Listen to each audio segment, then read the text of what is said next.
Hello. Hi, everyone. Hello. Hello. How are you? I'm Trooper SJP, and this is the Academic Foxhole, and I hope you are doing well. And also, it's Thursday.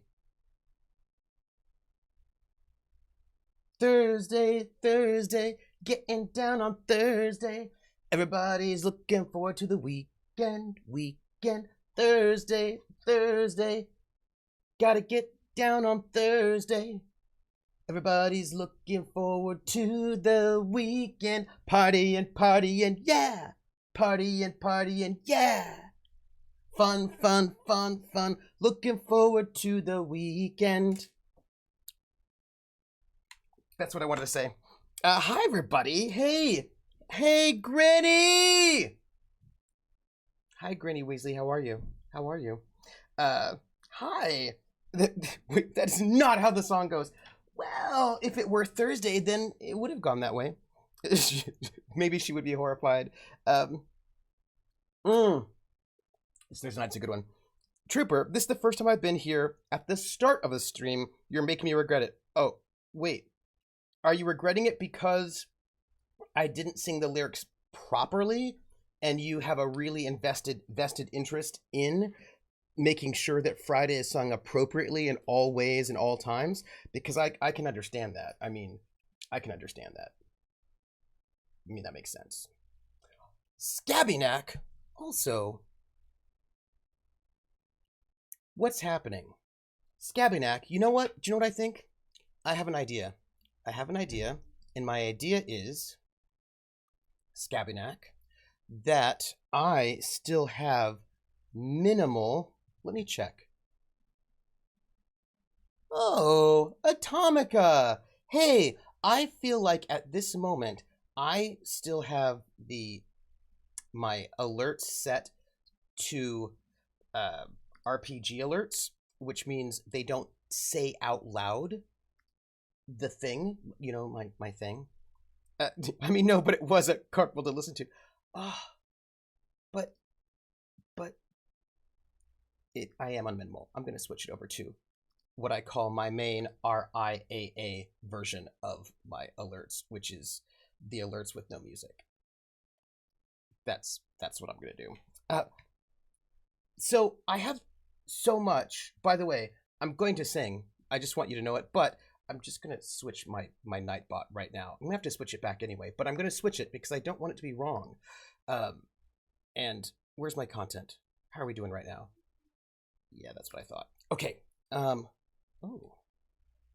Y'all, I have a lot to talk to you about. We're going to play The Long Dark, but I have a lot to talk to you about. I have so many things. Submit. That's probably good. And what else do I want to tell you? Long Dark, Outer Worlds, Divinity Original Sin, although that's currently on hiatus, so I should probably take that out until later. And then I just have to switch my timers, disable that, edit that, and then we should be good. Excellent. Okay.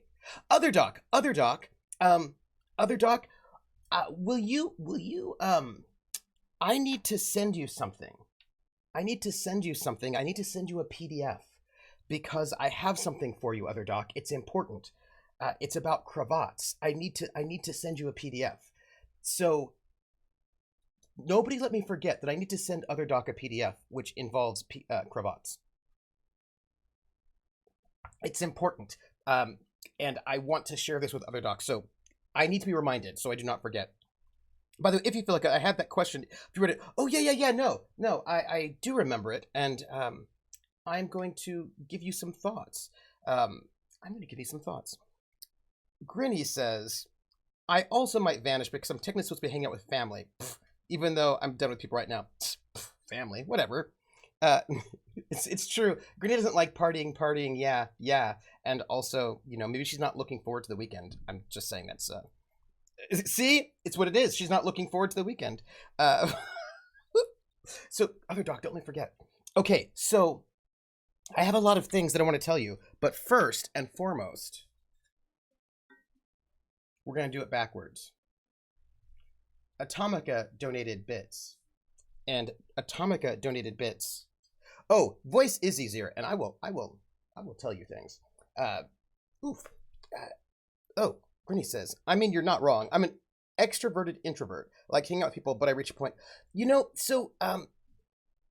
Everybody's working. So the thing is, Grinny, I think I've said this before, but I am distressed by the fact that people keep using the word extrovert and introvert wrong. Right? Like, introvert does not mean shy. It also doesn't mean socially awkward. It also doesn't mean having no social skills. It also doesn't mean being a misanthrope or not liking hanging out with people or being around people. That's not what that word means. All it means is that you tend to be drained. You tend to get your energy reserves are recharged when you're alone and are drained when you're with people. But that doesn't mean you don't like being around people. You might be like a great partier. You just need to then go and, recharge afterwards. And like introvert doesn't mean you have good social skills. Doesn't even mean that you like people. It doesn't mean that you're not shy or awkward. It just means that you get your reserves recharged by being around people, and they tend to sort of drain when you're not around people.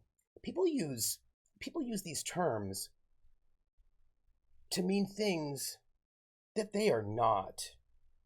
Like, if you like, that's all. So like, Granny, you could just be an introvert who loves being around people. You know what I mean? That's all.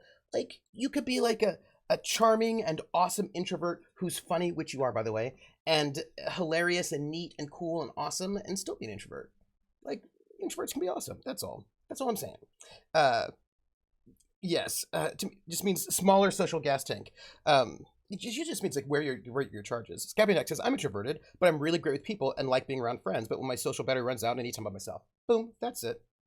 I don't use either. I'm a hermit. Wait, did I use it wrong? Oh, you said that you're an extroverted introvert because you like being around people, but introverts can be like being around people. You can just be an introvert who likes being around people. That's all. Yes, I am going to do, Krellin asked, am I going to do internal versus external locus of control today? I am, because it's really interesting, and I've got these kind of mixed feelings about it, and I want your thoughts. Do you know what I mean? Like, there are really good things about the discussion around it, but then some things I think are a little bit weird, and I just want your thoughts on it, so I do want to talk to you about it. People forget that words actually mean things. Yes, but sometimes they know that they mean things. This is not what Grinny was doing, because Grinny's awesome and was not doing this. But sometimes words start one place, and people use a word because it's easier than using the other word, or there's less stigma attached to it, right? You know what I mean? Like, sometimes people will use a word like word B that's close to word A, but not actually word A, because word A has stigma and they don't want to use word A, so they use word B instead. But then that then changes word B to mean word A, but word B had a different meaning. Do you know what I mean? That's what I'm saying. Yeah, the more you talk, the more I realize I'm just an introvert who likes your small group of friends, and like, that's awesome. And the reason why, and by the way, one of the reasons why I make this point is because there are people who are like, oh, I'm an introvert, that means I can't be a teacher. It's like, of course you can be a teacher. Lots of teachers are introverts. Being introverted doesn't mean that you don't like people. Like, and you might not like people, but that has nothing to do with being an introvert, or that you have social anxiety. Like, all those things are separate. And I know people who, are introverts, and then they think, because they hear people use the word introvert in ways that mean other things, that mean like social anxiety or poor social skills or whatever, and then they think, oh, if I'm an introvert, I must have those things, when they don't have those things. So anyway, my point is that I feel like sometimes the word introvert gets packed with a whole bunch of stuff that's not particularly fair to people who are like just introverts. And by packing the word introvert with a bunch of stuff, it means like the opposite is always packed onto extrovert. And like, look, y'all, extroverts can have really bad social skills. You know what I mean? Like, they can have social anxiety and bad social skills and be awkward. So like, just swing to like decouple some of those things, because, yeah. I mean, I don't like people, but that's just because humans are me. Right, and that's totally different. Scabinex says, the words I'm really not a fan of people using all willy-nilly these days are psychological diagnoses. Yes. Other doc, I'm an expert who's terrible at humaning, right? See, and I just feel like we can, like, we want that nuance. Hawkeye says, I'm an introvert. I like being in groups, usually small groups, but I need my alone to recharge and calm down the ADHD over stim circuitry. Yeah, absolutely. And I'm an extrovert who can be alone. It's just that I get weird. Like, if I've not spoken to anyone, like anyone at all, in like 2 or 3 days, which, by the way, is a madness check in Unknown Armies, and then you talk to me, I just feel off and strange. Like, I'm like, oh, what? Right? And then once I'm like, oh, people, right? But yes. So there were things. Right. One, we're going to play the Long Dark today. And we're going to restart that chapter we're on because we're in a death spiral at the moment. So we're going to restart it. Also, I have a giveaway. It is Genesis Alpha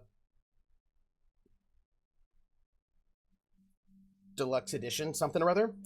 Genesis Alpha something Origins Deluxe Edition. It's like a first-person shooter, space, roguelike sim sort of a thing. And we're going to talk about internal versus external locus of control.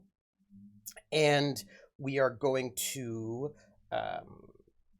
we're going to talk about a lot of stuff while we like go through the things we did in the Long Dark. Oh, we're not playing Twice Reborn today, but we're going to play that visual novel on the 21st, starting on the 21st, because Lindy can't make it today or next week. So I'm just going to wait. We're going to play Long Dark until she can get here, and then we're going to play Twice Reborn, which is a visual novel about vampires. And yeah, okay. But people are saying exciting things in chat.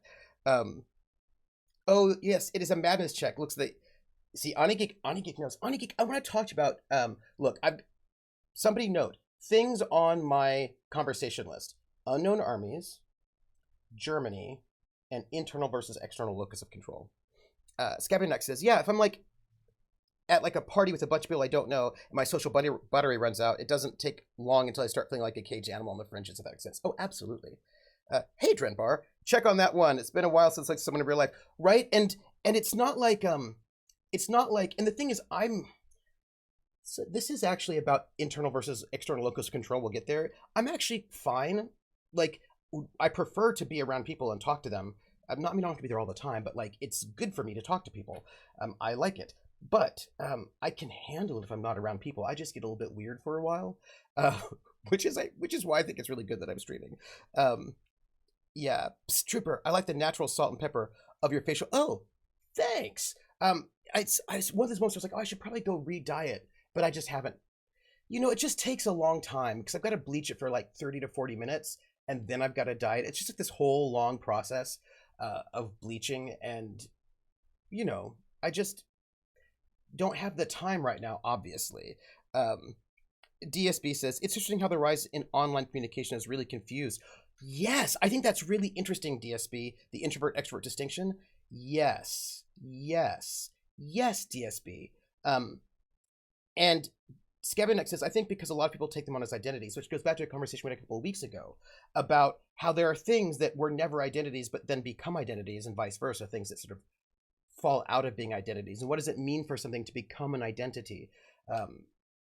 That's, by the way, that's not good or bad. It's just, it is what it is.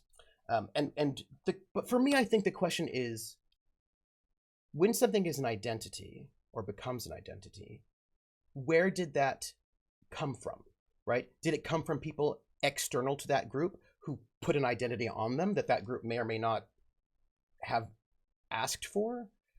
Did it come from the group in question? Also, an identity shift. Did the group itself shift the identity, or did a new group come into the old group and then shift the identity? Like, there's a lot of questions about how that goes that I think are very interesting. Yeah, Drenbar says, I was a support worker and love talking to people, but I need my me time. Been a wee bit too much of that a bit lately, though. I need to rebalance. Yeah. And I also, look, I'm not a scientist, but I play one on TV. I actually don't.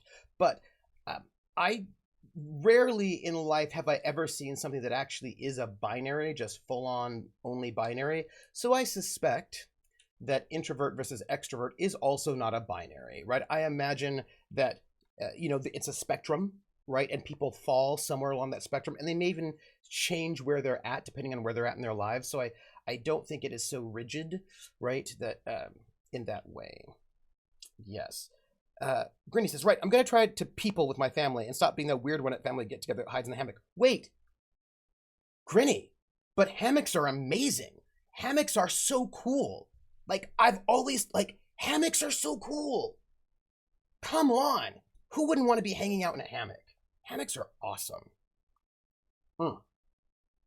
So, love you so much, says Grinny. Hopefully when I come back, you may be playing the game. Yes. And Jer's like, there are also omniverts, right? Yes. Yes. Anna Geek says, my preferring people time is online because my batteries don't drain as fast. Oh, interesting. Ooh, that's interesting. Ooh. Well, we all need both sides in different quantities. Right, I kind of feel like that's the thing that we just don't live in such extremes. Look, I'm going to sing some songs. First off, Atomica donated 100 bits. And when people donate bits, or tips, etc., I sing We're in the Money, as sung by Ginger Rogers in the film Gold Diggers of 1933, which means I sing it in Pig Latin, which I'm going to do right now. And I sing it in my megaphone, which is a, this is a good classic megaphone that a research librarian found for me. Because I've been looking for a megaphone, like an actual megaphone, right, for years and years and years, and I just could never find one. I searched, and then this research librarian was like, because every time you look for a megaphone, you get the you know, the attention, come out with your hands up, the kind of like electric megaphone, or those like cardboard ones for cheerleaders and yell leaders. And I did not want a cheerleading, yell leading megaphone, nor did I want an electric one. I wanted a good old school megaphone. And now I have it. So, Chipper, don't tell me about how cool the hammock is. I love it here. No, the hammocks are cool though. Hammocks are like okay, come on. When you were a kid, didn't you ever like watch those old movies from the 40s where sailors were in hammocks and think, ooh, that looks fun? Or see a hammock in like a cartoon, you know, like Bugs Bunny or whatever, and there's a hammock and you're like, ooh, that looks fun. And then when you first try it, when you first see a hammock for the first time in your life, and you're still quite young, and you try to get in the hammock and then you just fall immediately off, and you're like, how do I even get in the hammock? And you try to get on the hammock and then you fall off again, and that just happens over and over again, and then people laugh at you, and you kind of laugh at yourself because you think it's kind of hilarious, and then eventually you figure out how to get into the hammock, and then it's the best thing ever. Because I feel like that should have happened to somebody, not just me, because that's awesome. That's it. So, Airway and hey, the anime. Airway and hey, the anime. Ibe at gale up way up way up way at way exti ute at gale young way. Airway and hey, the anime. E the ice skates are on say. Old man did the ashen pray, ooh, are udre, you stay on way young ray. Ibe every eat red lay ansley, a way at Briansley, ute day. And when we see the end, the order will look left, the eye get right in the eye. We're in the money, we're in the money. We've got a lot of what it takes to get along. Thank you for those bits, Atomica. Thank you so much. Oh, y'all, I've got so much I want to share. But first, I do have to share the name game. Come on, everybody. I said, now let's play a game. I bet you I can make a rhyme out of anybody's name. The first letter of the name, I treat it like it wasn't there. And then a B or an F, or an M will appear. And then I say bo at a B, then I say the name, then banana, fan, or info. Then I say the name again with an F, very plain. Then a fee, fi, and a mo. Then I say the name again with an M this time, and there isn't any name that I can't rhyme. Skabadak, bo babadak, banana, fana, fo fabadak, fee, fi, mo mabadak. Skabadak, the name game. Thank you, Scabianac. It looks like you have been subbed for 59 months. 59 months is almost 5 years. Can you imagine that? That's wild. Don't you think? Don't you think that's wild? Scabianac. I think that's wild. What That's all. Granny, bye. This or the Skipper and Gillen. Yeah, the Skipper and Gillen too. That was another one. A bullhorn. Yes, Hawkeye. Sometimes they'll call them, if you search for megaphone, they'll just be bullhorns. And I didn't want that. Yeah, Skipper and Gilligan. That was another one. I was like, oh, Skipper and Gilligan. Yeah. At Boy Scouts, we spun a friend around in a hammock. He threw up. Oh, sing my angel of music. Hey, I was talking to someone. Who was I talking to? Wandering DM. Wandering DM makes when Wandering DM goes camping, he was a Boy Scout. He makes these things that are not hammocks, but they're like hammocks. I'm not quite certain what we call them in English, but he'll get like sticks, right? 4 sticks, and he'll make a frame out of them, and he'll like use twine or whatever, and he'll like weave this twine together to create like a bed that you can sleep in, like sort of like a hammock, but it's like in a frame. And I don't know what we call those in English. I've never made one, but he says they're very comfortable, and that seems pretty awesome, right? Yeah, it's so long. I can't believe I've been streaming for this long, but I have been. You know, I've been streaming for not an insignificant amount of time. Isn't that wild? Yeah. Drenbar says, I love hammocks. I lost my breath more times than I can remember and still miss them. Yeah. Yes. Anna Geek says, I'm weird because I can't use hammocks because I can't relax. Well, in that kind of suspension, it's weird even to me. Ooh, interesting. Oh, look, I love dancing. I got some dancing friends. So let me see. This is what we're gonna do right now. We are going to put the game on so that we can play the game while we talk about all the things we have to talk about.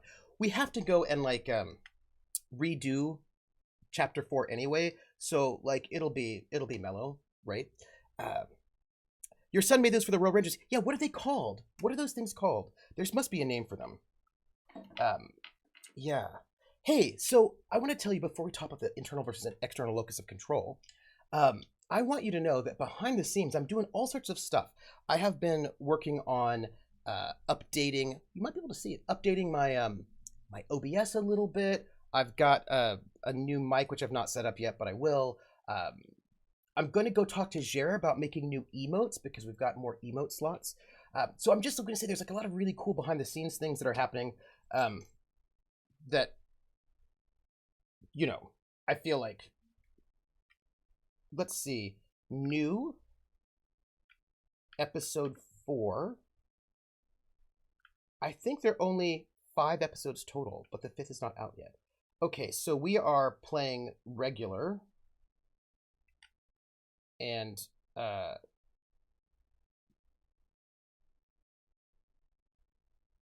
hey, if we start a new one, is that gonna be bad for us? If we reserve, no, I don't. I started like in 2016ish. I don't know if this is the way we do it. Hey, Rissa, we chatted a little bit. What is happening? Oh yeah, no, I see what's happening. Yeah. So we are going to restart chapter 4 because we're like in a death spiral at the moment. So that is what we're gonna do. Winter mute. I don't know if I'll lose anything, will I? Do you think I'll lose something? I mean, I hope I don't lose anything. Let's just call this, let's call this Trooper 2. Let's see how this goes. Oh, we know it. I know what happened previously. My goodness. Let's see how your volume is going. Hey, I feel like you can't hear anything, right? That's what it looks like. I don't think you're hearing anything. Hold on. Was a Lindy Hop teacher way back, so that music was... Oh, you were... I used to Lindy... I Lindyed hardcore. I did a lot of Lindying. I'm going to tell you what. Let me see. So this is Loopback Stream Audio. Why are you not doing the thing? There is no sound. It's true. Well, let me see. I'm going to test something. We're going to do a test because this is how you do science. With science, you do tests. And the test I'm going to do is I'm going to see if any sound is coming through or no. If I can play something different and sound comes through, then we know it's good. So let's see. Let's just try. Tell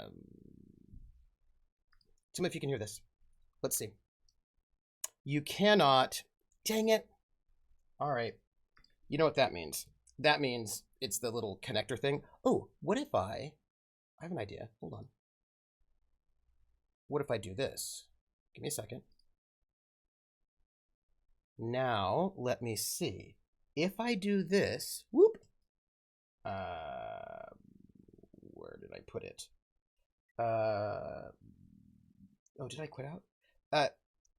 You discovered Weave the Tale in 2016. I did actually. This is true. All right, so let's try. I just did a little switch, a little swap-a-rooney, and let's see what happens if we do this.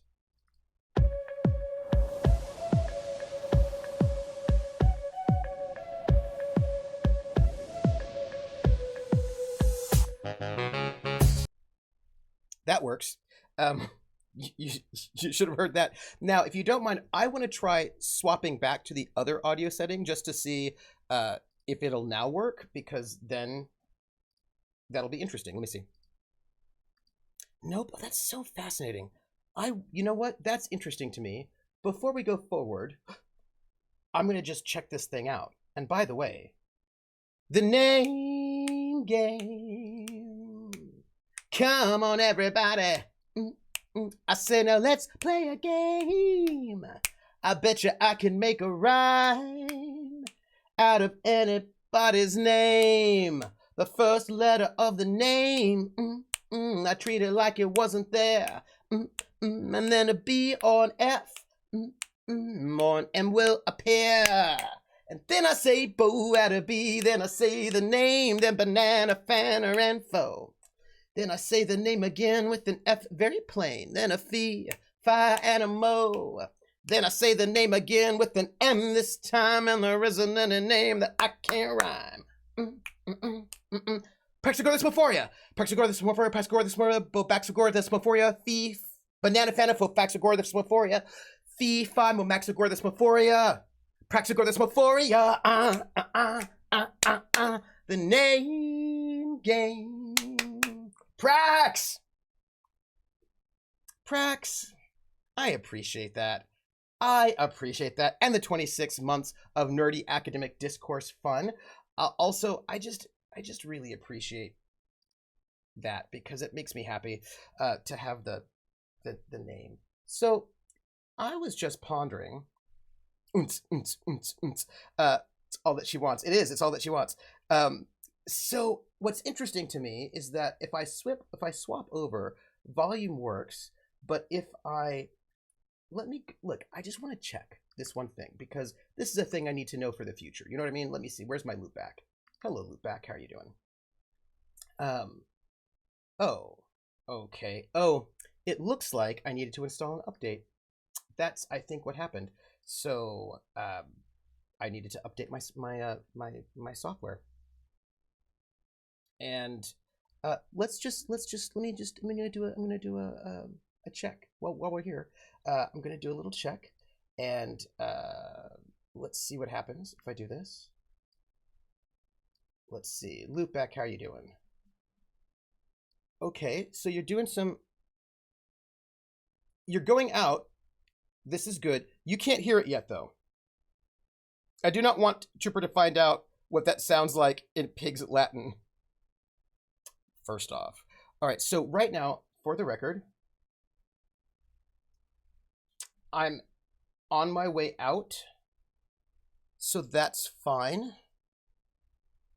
And this, let me do this, and then let me do this.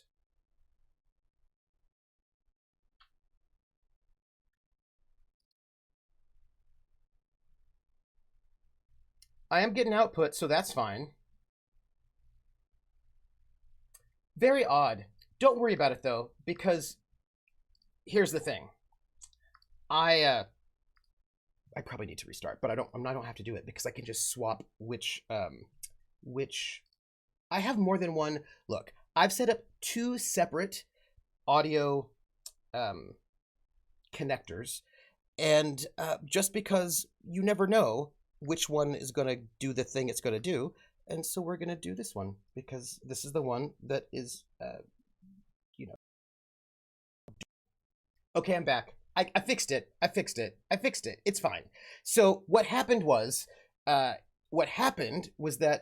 one of my my software that I used to capture my virtual sound patch cords had an update, and so but then I needed to restart OBS. That's all. But we're back and we have sound, and I'm just saying that we're in the middle of a cutscene, but so here's the thing. We've got the finale. You use Black Hole. No, I don't. I use I used the successor to Soundflower, which was I think I used iShowU to create iShowU Audio to create an aggregate device. But then, so that's my old one. I have this old aggregate device, which is this old ancient version. And then I'm currently using Audio Hijack and Loopback. So I'm using a mix between Loopback and Audio Hijack to sort of, because the deal is, right, that I need you to hear what's going on with the computer and me also to hear what's going on with the computer. So I've got to create an aggregate device so that the sound gets routed both to my headset and also into the game. And so I'm using Loopback right now to do that. Also, there used to be a program called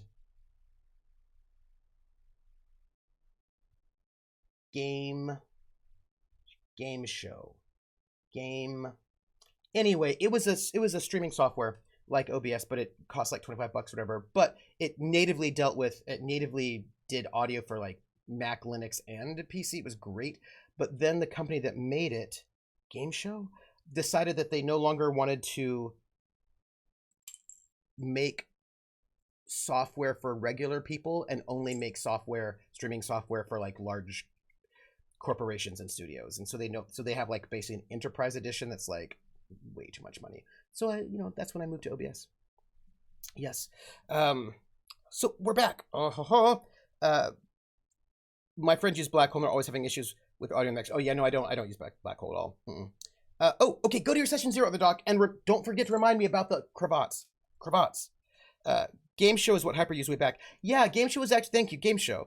Game Show was really good. I really liked it, and then they just stopped. Then they went from like $25 for your software to like over $1,000, and I was like, well, I'm out. But it was very good software. I really liked it. I think they just decided that they could make more money being working for like professional broadcasters. So that so was that audio mix an example of external acoustic control? Ooh, don't believe everything you hear. It's a very good question. So arrow in the chest, man, the chest. By the way, this is super loud. Wolves be doing that. Hold on, this is super really loud. We're gonna turn that down a little bit. We're gonna just turn that down. You don't need it to be that loud. You just don't need it to be that loud. And whoop. Now we're coming back in. Okay. Wolves don't use bows. You figured that out all by yourself? Yes. Piss Yeah. off. I turned down the volume of that. I could also probably turn Something's down a bit hunting more. us out here, and it ain't just wolves. How do you like the volume? Mathis. I think it's too Figure it loud. out. What do you think? What the hell we even doing out here? I turned it down, but still. Remember the plan. First Give we me your get feedback. Donner out. Donner, that crazy fucker. This is bullshit. Shh. He's coming back here. I can't turn it down while I'm watching the game because I lose mouse control, which is, convenient. That's not what I wanted. Updates. Okay. Whoop, whoop. Order. Hey, Let me know. Hey, Mathis. I can still adjust. he's finally awake. Updates hurt. I'll watch you later. Will you put it in a Discord? Well. I still feel like that looks a little loud to me. Lives. That No still looks a thanks little to loud to me. you. Turns out you have a damn. I feel like that can be turned down a little bit more. It's got pretty good volume, and I just don't think it needs that good volume. I feel like that's nice for it, but you know, I mean, I feel like you know what I'm saying. Head, pilot. I told you I was stubborn. Tell me what you think. Tell me what you think, because I can adjust, and then we'll talk about internal versus external locus of control. You mean the one you asked about in the dam? Yeah. And She's trauma? somewhere. Won't be going anywhere soon. You bastard. I will fix it. Whoop.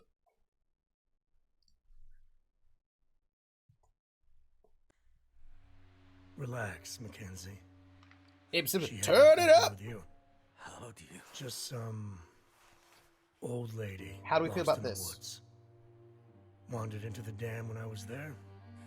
She Aw, saw me. thank you, Ice And Bunny. wouldn't It's nice to stop have you. screaming, It's nice to have so- you with us. I shut her up. Fix this. I feel like my visual's still here, Monster. right? Yes. Oh, you have no Okay. idea. Let me know. Why are you so worried about her? Yes. It doesn't matter. I will have to Could it have readjust. anything to do Look, with this? I don't know why he's so obsessed with that thing. I don't even know what's in it. I told you I have no idea what that is. This is the stream where we Well, spend 4 hours monitoring it's audio okay, levels, but- and We'll find a way to open it very soon. And then we'll both know what's inside. this guy, I'm gonna have to escape. You know? Hey, Mackenzie? Yeah. Yeah. You look like shit. Hey, Voltail, how are you? Shit, Mathis. Okay, How long we're we gonna have to carry run away this heavy soon. bastard for? And once we do, I can talk to you about internal versus That heavy external locus bastard of made me control. take it off this rock. And I bet Carry him. DSB will have good things to say too. I think you all will, Says. actually. Shut the fuck up. Hey, Voltail. So, They found us.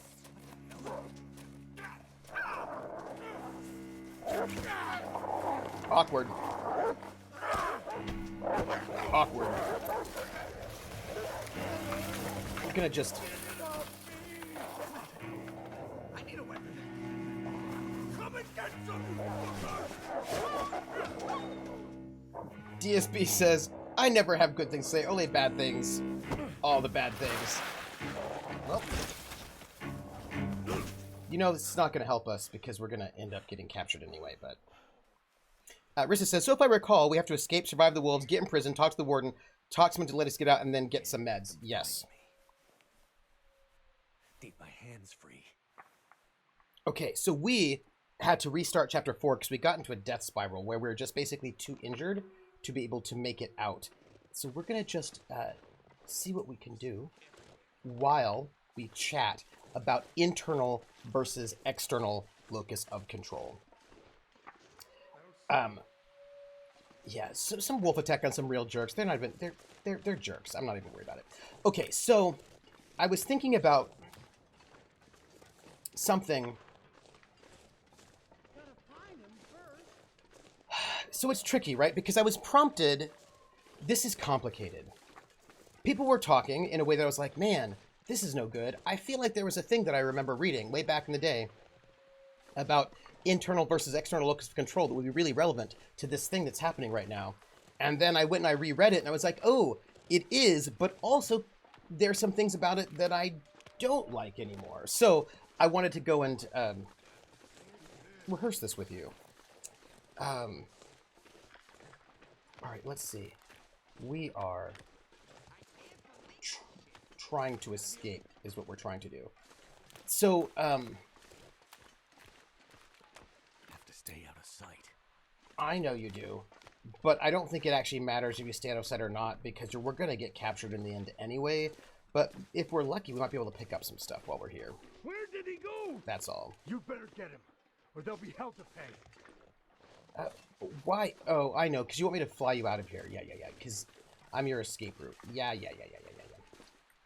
Okay, so, I was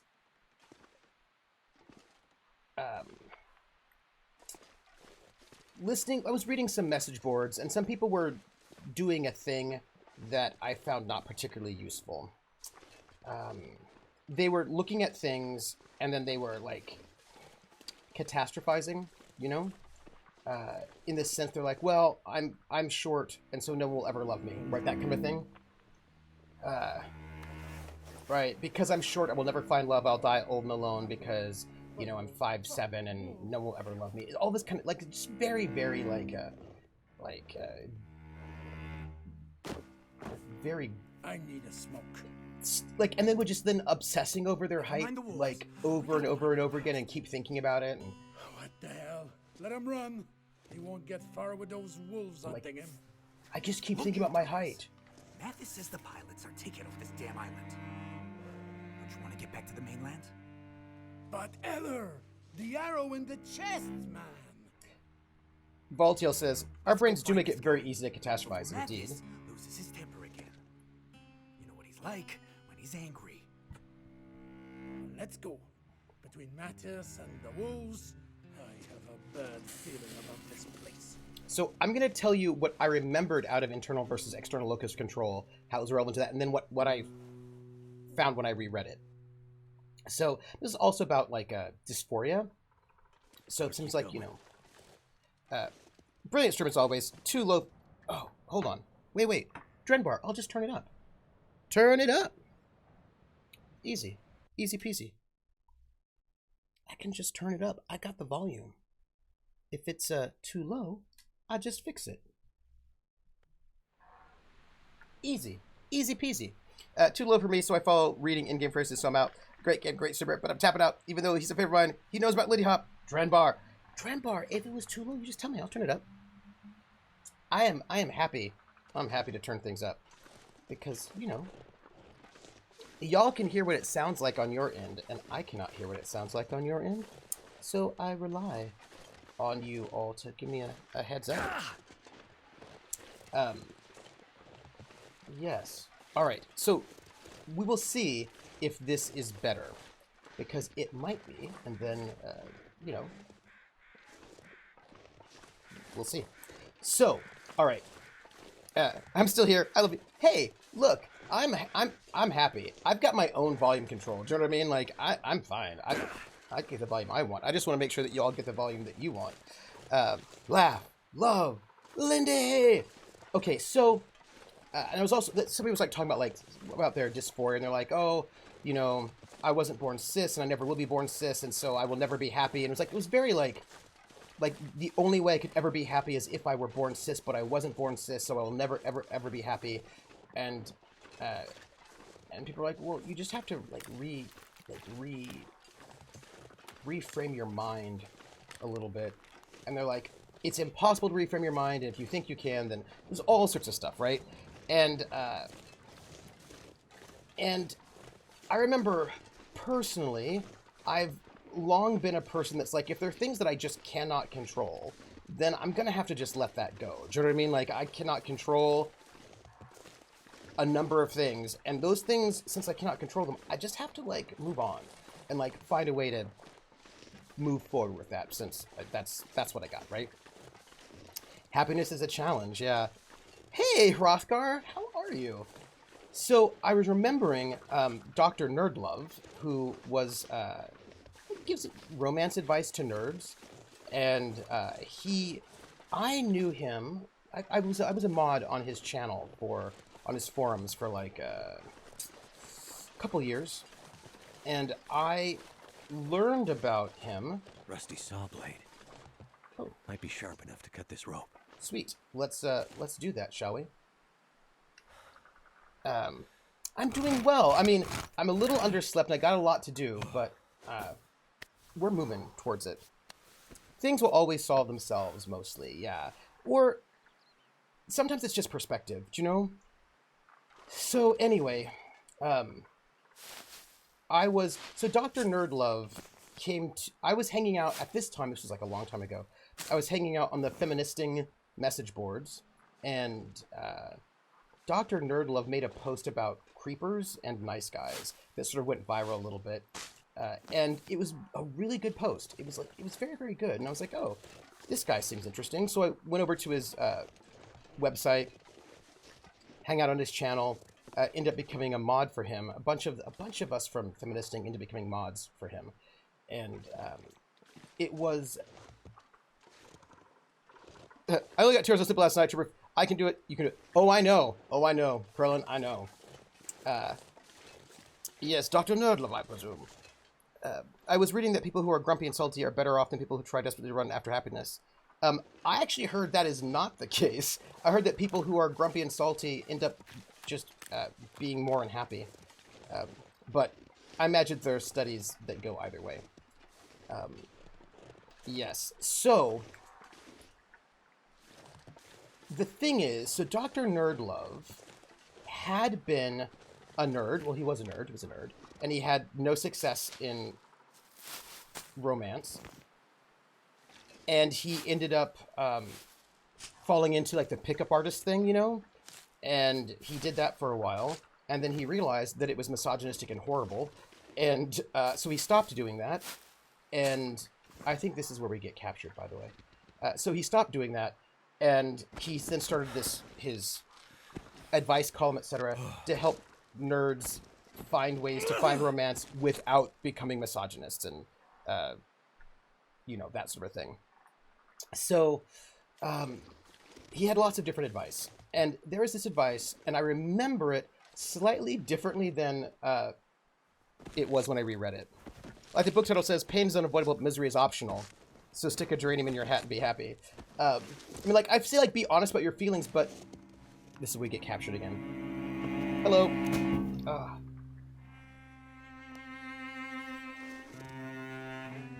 Looks like I finally found a use for your metal case. Thanks. We have unfinished business, pilot. Stick around. Also, how did you know I was a pilot? I have questions. It's fine. We're going to be in the prison now. And be honest about your feelings, but you can luxuriate in pain in ways that just re-traumatizes yourself, or make yourself feel pain about things you could also just not make yourself feel pain about. Some things are be honest with your feelings, but also, Now the pale morning sings. You mean you don't go around introducing yourself as Pilot McKinsey? Fair. Plays the tune for those who wish to overlook.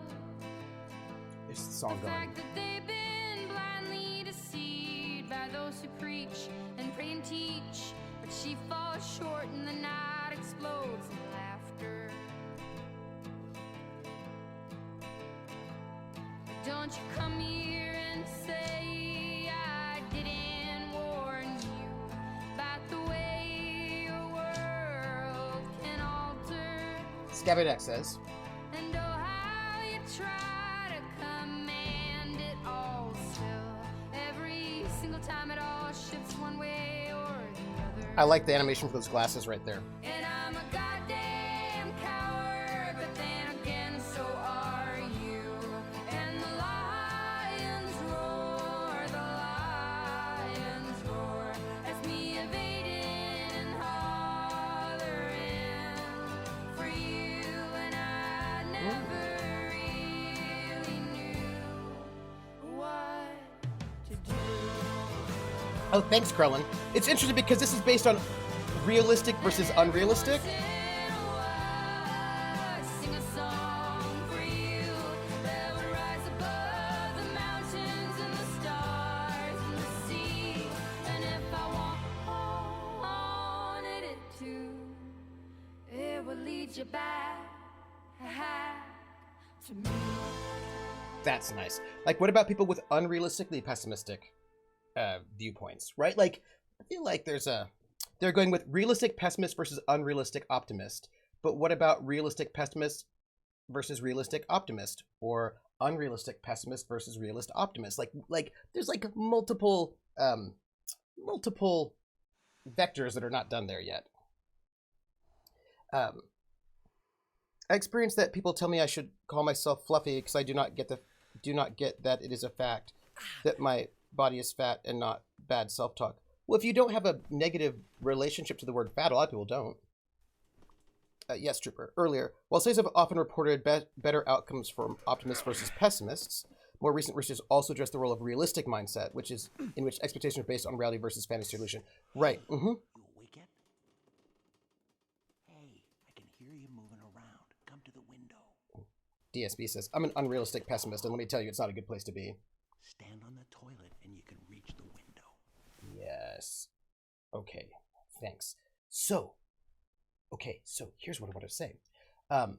What I remembered, and again, please note that what I remembered and what actually was fully in there was different.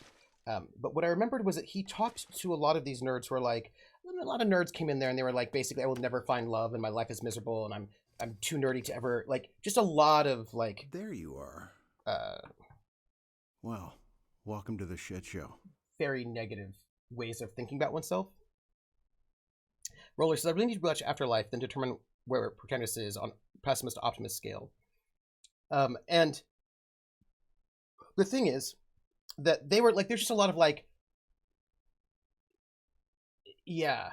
And so he was like, you need to stop.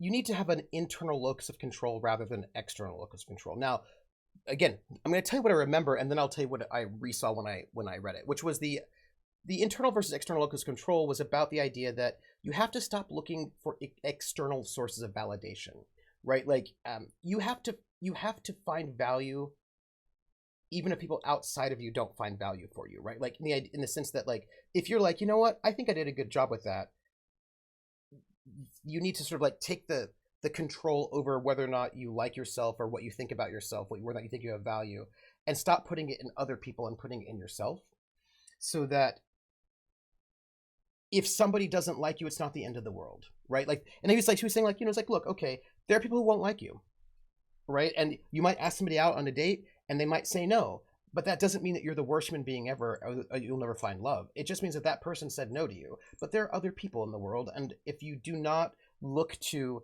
people you're asking out on dates for your self-esteem, then you will be less likely to sort of crash or get into unhealthy relationships, or et cetera, et cetera. Like the idea that you do not have control over other people's thoughts or feelings about you. So that is not where you should put your self-worth. Do not put your self-worth in like validation that you have no influence over. So rather try to sort of have an internal locus of control. And carrying anti-nerd stuff from their childhood media around like a stone on the next. Yes, right. Rejection is tough. Giving up is way tougher. But also, if you can reframe rejection, just because they rejected you doesn't mean that there's anything wrong with you. Do you know what I mean? Like to like sort of move to that space of where, like, look, there are people who would never date me for all sorts of reasons. I mean, all sorts of reasons. But that doesn't mean that I'm not awesome. It just means that some people are not going to date me for all sorts of reasons. Atomga says, "Oh man, I wouldn't be where I am if it wasn't for people who didn't like me. 9% of my successes in life have been due to pure FU energy directed towards my goals. Yeah, if you're for everyone, I'm pretty sure that's a personality disorder. Well, right, and just like so, this idea being that you have to, and then also part of this idea of the internal versus external locus of control is that you have to let go of things that you just don't have control over, like your height. You are the height you are. Some people will not like. Look, I'm 5'6". They're like." I'm 5'6", right? If you look at dating apps, there are all sorts of people like, I won't date anybody who's under 6 foot. That's true. That there are people who would never date me because I'm 5'6", and that's just a true statement. But you know what? I cannot control those people, and those people do not. Their refusal to date anybody under 6 foot does not reflect on me. Like, yes, it does hit me, but that's not about me. That's about them. And right, having an internal locus of control is about recognizing when something is out of your control and then like letting that go. Scabbard says, I've not gone on a second date with someone because they showed up and the first thing they said was, oh, thank goodness you're actually over 6 foot. Oof. Yeah, if I were over 6 foot and somebody said that to me, I don't think I'd go on a second date with them either, because I don't think I would like that, right? But then this is also, part of this was going on with these guys in this message board. Why would you date someone with more than 2 feet? It's a good question. I think one of the things I remember is that a lot of these guys would be so focused on how do I get some random person that I don't even know to like me? How do I get them to like me? How do I get them to like me? I remember saying, you don't even know them. Like there was this one guy, he was like, there's this girl that's in my class in college, and I've never spoken to her and I don't know her at all, but like I'm in love with her and I need to know how I can make her fall in love with me. And I was like, you don't even know her though. Like you don't even know her. Why are you so worried about whether or not she'll like you when you don't even know if you like her? Like you don't know her. Like you're so focused on making her like you. You've not even like you don't know anything about her. She might be psychotic and maybe a serial killer. You don't even know, right? So like trying to get people to like focus in a different sort of way, right? Scabbard X says, also, no guys over 6 foot means you're ignoring literally 80% of men. Yeah, right? Yeah, so it's one of those, Hawkeye says, if they told me that, I'd turn around right away. If they're so focused on my looks, what would happen if, say, I suddenly became a double amputee? Same person, but now shorter. You've never spoken to her, then you're not in love with her, dumbass. Yeah, right? So, like, so there are these, and, like, there was, like, a whole population of these guys that were so, like, their sense of themselves was so external, right? That they were, man, I will just tell you what, your brain only works in metrics, as I explained it, yeah. Valtio says, falling in love with the idea of a person is just putting yourself in a bad place. Yes. Also, look, I was in the army one time, right? And I'm going to tell you what, I knew a lot. Okay.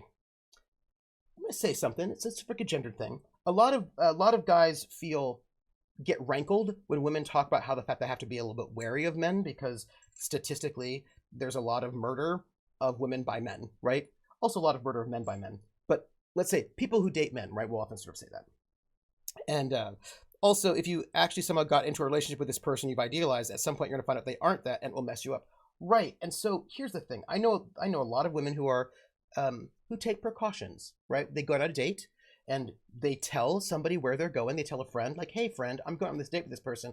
Here's this person's number and their name. If I don't get back, if you don't hear from me, you should maybe call the police. Like, I know, like, you know, and people are like, make sure you always have money so you can get back. Like, there's a lot of, like, precautions in case the guy you're going out with might be psychotic and try to kill you. There are all these things that people do. And one thing that I've noticed, it was very apparent to me in this Dr. Nerdlove thing, is that a lot of guys have no sense of safety or self-preservation. These guys were so desperate to have somebody like them, anyone like them. They had such an external locus of control that they not once ever thought about the fact that maybe that gal they might be interested in might be bad for them and unhealthy, and maybe also dangerous. Like my wife was told, always carry enough cash for Kefir. Absolutely, Hawkeye. Yes. And I was in the army with a bunch of guys who did not think about safety when it came to dating people, and they got screwed over real bad, like real bad, because they never thought to be wary or take precautions, or that maybe they should find out if they like someone, right? Or if they're compatible with someone, or if that person is dangerous, right? I like that you wanted to do a first date somewhere really public. Yeah, that's for my safety too. Absolutely, right. DSB said, my dad used to make me travel with $500 in cash whenever I had to get on a plane alone, enough for a last minute ticket somewhere else. Yeah. Is that a way to be a people pleaser in a very bad and toxic way? No, because they aren't really worried about pleasing them. They're worried about getting validation. It's a little bit different, yeah. Our society does sell the narrative that men, does not sell the narrative that men can be victimized. It's true, right? It's true. Our society does not tell men that because men are supposed to be burly and tough. And that's quite unhealthy and unsafe. And it leads to a bunch of bad things that I have seen in my life. Like I remember I was at the bar, the Silver Star, which was a country bar in Korea when I was in the army. And I was in there, two-stepping, and I saw Thumper, huge, massive guy, like big, like,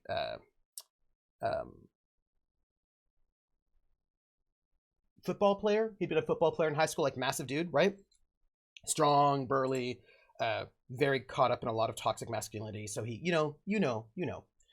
good guy, sweet guy, but he bought into a lot of toxic things, including things like men can't be victims, right? And all sorts of stuff. And I remember I saw him at the bar and he was crying and I was like, Thumper, what's up? And he was like, it's my wife. And I was like, what? So in case you don't know, Korea is a hardship tour, which means it's a 1-year tour and you cannot bring your family with you. So when you go to Korea, you're there for 1 year and you don't bring your family with you. And I asked him, what's up? And he's like, it's my wife. I was like, what's going on with your wife? He's like, well, I haven't heard from her for a while. I've been like trying to get a hold of her for like the last couple of weeks. And I just haven't been able to get a hold of her. I was like, oh, that's pretty bad. Is she okay? And what he told me was that because he was going off to Korea for a year, he gave her power of attorney over all this stuff. And he finally got hold of his mother just that day. She sold his house. She sold his car. She sold everything he owned and left. And I was like, oh my gosh. Now, I will just note, he had known her for about a week before he married her, and he married her about a month before he went to Korea. He met her at a bar at not Fort Jackson, Fort Leonard Woods? No. One of the army bases where how do I put this? There are some women who go to army bases. Yes, it is a short scam. There are some women who go to army bases who find lonely guys who have low self-esteem and no sense of self-preservation, who are at the bars. They meet them, they sweet talk them, especially people are going to go off overseas. They get a power of attorney and then they sell everything they own, right? And that's what happened to him. And if he had maybe thought about the fact that he should think about other things other than, oh, this hot chick likes me. Think about do I like her? Do I know her? Is she dangerous? What do I know about her? Right? Then he might not have been in that situation. And this is, when I say this, I'm not victim blaming. I'm talking about society. This is like a societal problem where men are not encouraged to think about their safety, right? Not in this kind of a way. And so if you have poor self-esteem, an external locus of control where you rely on others for validation, and also you think that you can never be the victim of any kind of a thing because you're a guy and guys are never the victims, you are a walking target. There's a big, in The Sims, there's a big exclamation point over you being like, come and scam this person. And so he was, yeah, and I feel really bad for him. At least that type of marriage doesn't insult the sanctity of marriage, am I right? Yeah. And it was, and the thing is, I saw a lot of guys, right? Yep, take advantage of me, abusers and grifters. Yeah. Another good reason not to get married. Erling was so right. Yeah, you see those kind of predators around young. Yes, you do. You see this kind of predators around. Yeah, the thing is, we often think of men as being capable of being predators, and they are. We can see this, right? But women can also be predators. Non-binary people, anyone can be a predator. Anyone can be a predator. And because we do not frame that, our society does not view it that way. Our society tells men, you are the predator, not the prey. And we tell women, right, you are the prey and not the predator. We have a whole setup that means that things that are, I don't know if Jer's still here. Hold on. Whoop. Here we go. Oh, good. Thank you, Jer. Thank you for that. Usually women who do that, who get talked about, are foreign, especially. It's true. And I'm going to note something, DSB. Wasn't just foreign. It wasn't just the woman you met in Korea. There were women who were hanging out in North Carolina doing this all the time, but everyone talked about. That's the thing, right? It's all, yes, absolutely. And it's all messed up, right? It's all messed up. These guys on the Dr. Nerdlove site had a very, very external locus of control. All their sense of who they were was based on what other people said about them. All their sense of self and worth and values with other people like them. They only worried about whether or not they could make people like them, not whether or not they actually liked other people. They never thought about what they thought about other people. Do you know what I mean? They never thought about that. And they then would fixate. And the thing is, he was talking about this at least 15 years ago.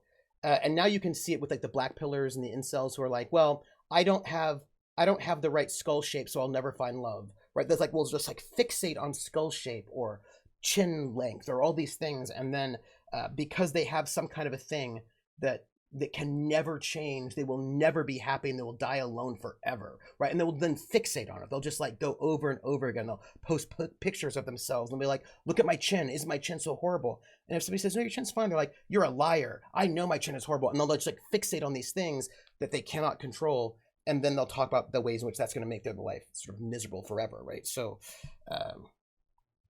yeah, I'm still on what I thought it said. I am. Yes. So Jared's like, something I need to point out. You're attributing locus control validation, but that's not exactly right. Locus control is about more where you place the blame, your blame. Yes. So there was a lot of this sort of framing about, are you like, you know, where are you sort of looking for,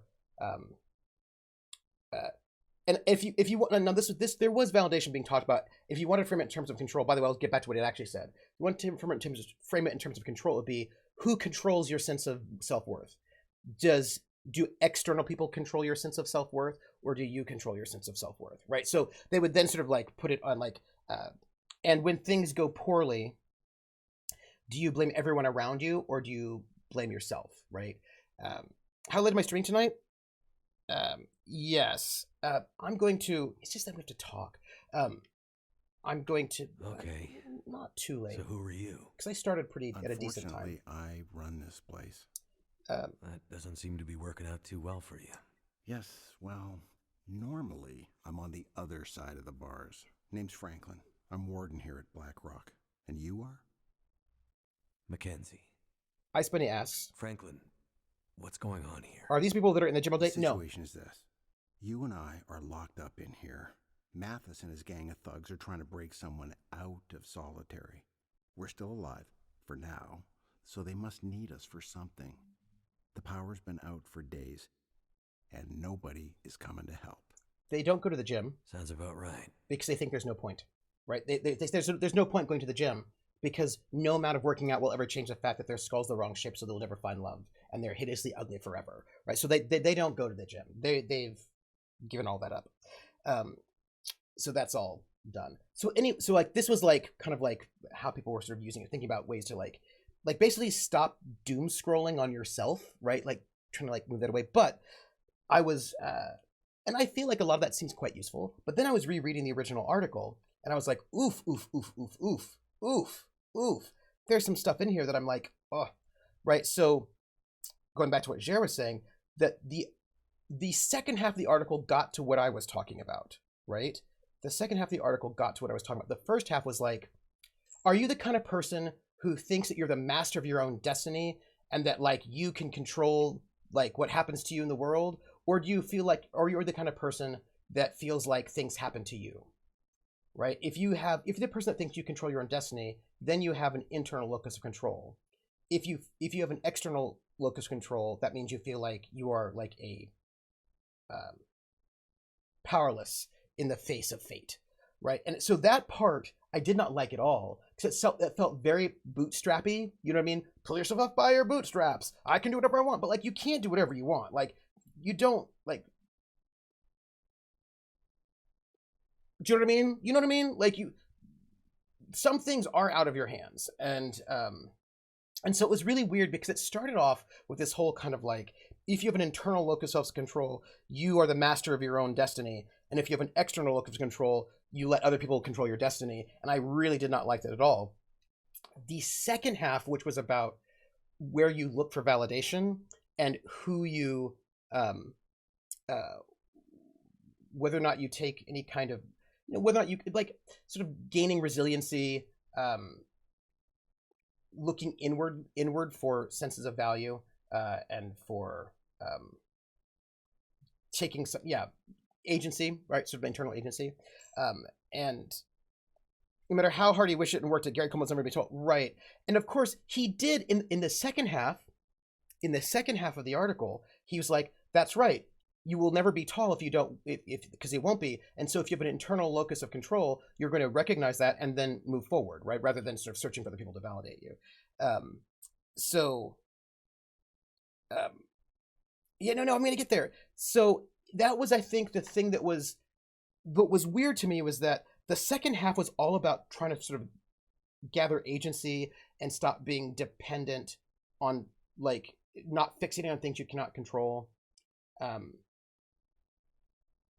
Focusing on things that you can control, noting that you can't control your height, but you can control whether or not you're jerks to women, right? Like, and that you can control whether or not you talk to people or not. You can't control not somebody will reject you, but you can't control what somebody does, but you can control how you react to it, right? You can control if you let that rejection. If somebody says, "Oh, I don't want to go out on a date with you," you can control that. You're like, "Oh, they don't want to go out on a date with me. That's because I'm horrible, ugly, terrible. No one will ever love me, and my life is the worst ever." Or you're like, "Oh, well, we just were not compatible," right? So the second half of that article that he wrote was that kind of stuff, which I thought was quite useful. But the first half was all like weirdly bootstrappy, and I didn't like it. Like, I didn't like the first half. I hadn't read it since way back when, and I just did not like that first half at all, because it's not a binary that like you don't control your fate completely, but neither are you completely powerless to your fate. Like, you know what I mean? Like, this is like, that was I didn't like that, is all I'm gonna say. So, Blackrock? Yeah. Maximum security prison. Built 100 years ago and updated a few times. It's basically a fortress. Out here? You notice the walls on your way in? I was, no. Okay, well, they aren't that high or that impressive, really. There's like a bunch of cutscene You know right now we why? gotta get through. No idea. Because whatever dumb It's son bad of a out there. bitch tries to escape from this place has to get through about 50 clicks of brutal terrain full of dangerous wildlife before they can even think about finding a road that leads out of here. Well, but we got here. Yeah, but are you gonna get out? About 20 years ago, a pair of cons escaped. They came back 3 days later, half dead, begging us to take them back. And that was in the middle of summer. I get the picture. DSB says, master of your own fate people tend to lose it if they get told no or run into an obstacle, which is not really internal locus of control. Yeah. And like, for me, it's like,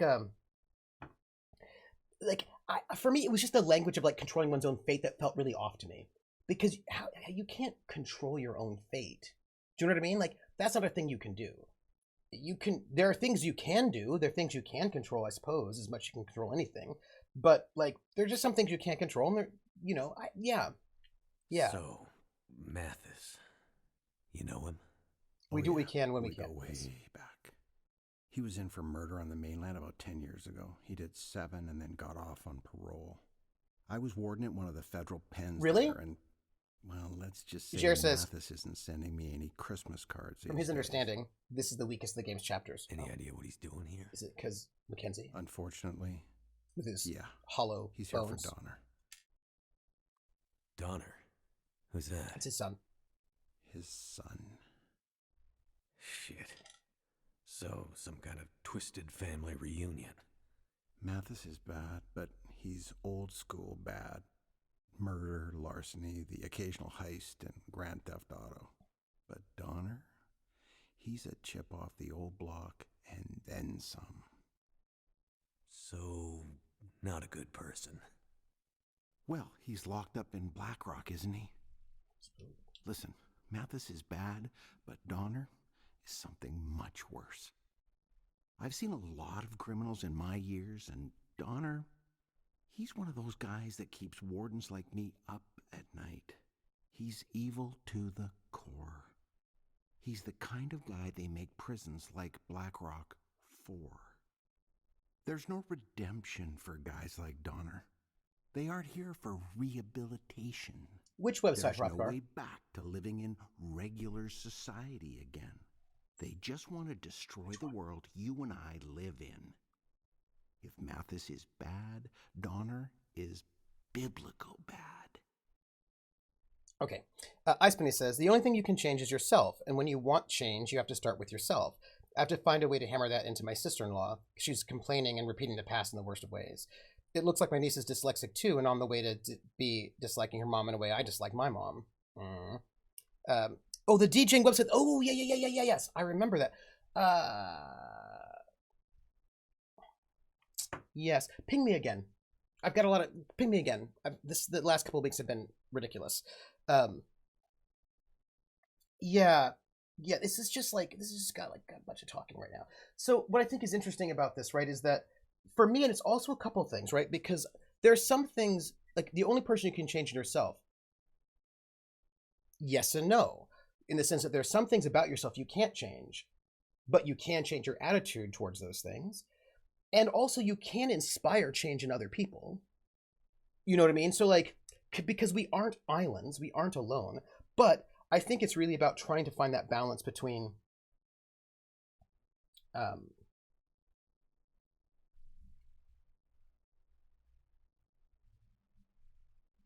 here's a weird thing to say. Not making it all about yourself. What I mean by that is somebody turns you down because somebody won't date you because you're not 6 foot.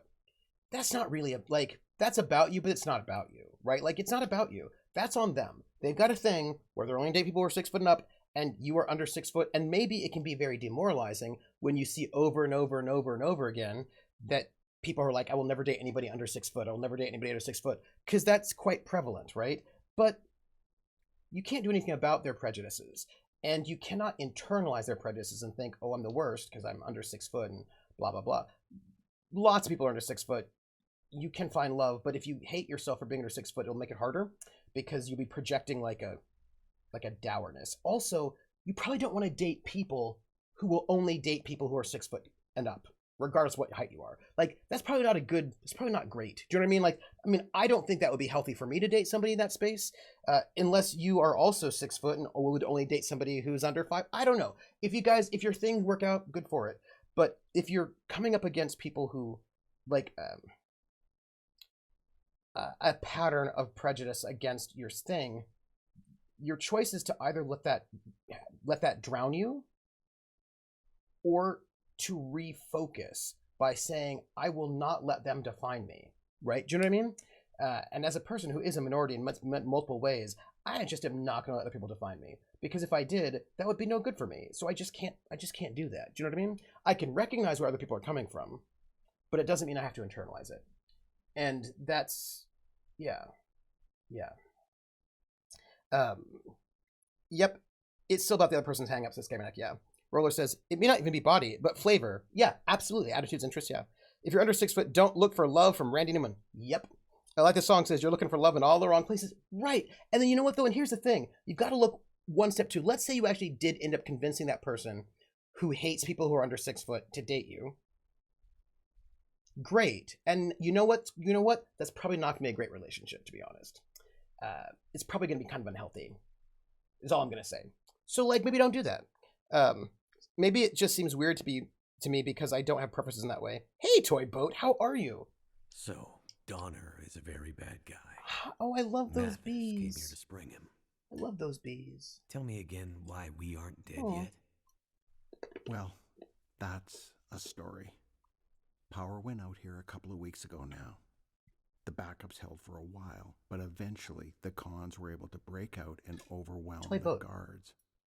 They grabbed the keys to Solitary, went to get Donner, which, well, that would have been the end. But they couldn't open the gates to Solitary. Something has them locked down tight, and it's driving Mathis crazy. Once we get out of this conversation, these guys are going to come. Bad for us. I haven't seen any of the other guards since they locked me up in here, and, well, I fear the worst. And now that Mathis is here... Ooh! Passport! Yay! That's awesome. So, long story short, I think it's good to not luxuriate in things you cannot control.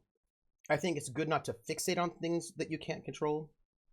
I think it's good not to internalize other people's attitudes about who you are, if that's their hang-up and not yours. But I'm not down with, like, we're masters of our own destiny. Because that feels a little way too much like American exceptionalism. Do you know what I mean? And I don't like that. I don't like that. But with the power down, what's keeping the gates locked? There are mechanical failsafes in the system. Keep in mind, most of this jail is pretty old. But that's not the full answer to why Donner is still locked up. What do you mean? Well, best I can tell, they should have been able to break him out by now. But something, or someone, has been getting in the way. You mean there's someone else still out there? That's exactly what I mean. Yay, government change is being done! But who? I don't know. That's awesome. But sounds like Mathis is as mad as a hornet because of them, and that brings me no small pleasure. Shit! They're coming. Get back to your bunk.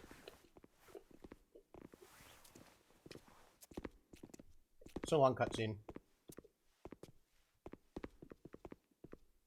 So, Pilot, you're back in the land of the living. For now. He looks better Yeah. here But just seeing you gives me a headache. than he did out in the snow. Well, just seeing you makes me want to hit people. Oh, what a relationship we got.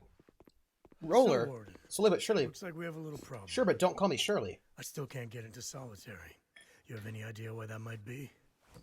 I told you, Oh, there's Mathis, gonna be the some whole meetings. jail is in some kind of weird lockdown. It all happened before you got here. Donner just... Yep. This is how this is gonna go. Don't you ever say his name. I don't know anything about it. My guys say someone's been tampering with the system. Everybody looks like a ghost face in this They game. say It's part of the it's gotten aesthetic. worse. Every time they take a step closer to breaking into solitary, something new gets in their way. Didn't you used to run this place? Yeah. Ooh, So you're telling me you have no idea how it works? Krellin That's says. just the thing. Nothing is working the way it's supposed to right now. Bullshit. Wait. Stop wasting my time. Yeah. Okay. And stop wasting your time. You don't have much I left. prefer Risa. Trooper, Unless wie I ist das in can Deutschland? go Oh, ja, das kann ich machen, schon. Mathis, I don't know anything. I'm reminded of the TikTok that was Let me trending a jog your while ago.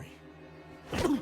Dude says, what are you gonna do if your girl tells you to drop and give her 20? And the response, well, F them, I'll find someone else to love my fat ass. I'm not looking for some Cadet Kelly up in here. Hey, Nice. hey, Mathis! Atomica's thinking about moving to Germany.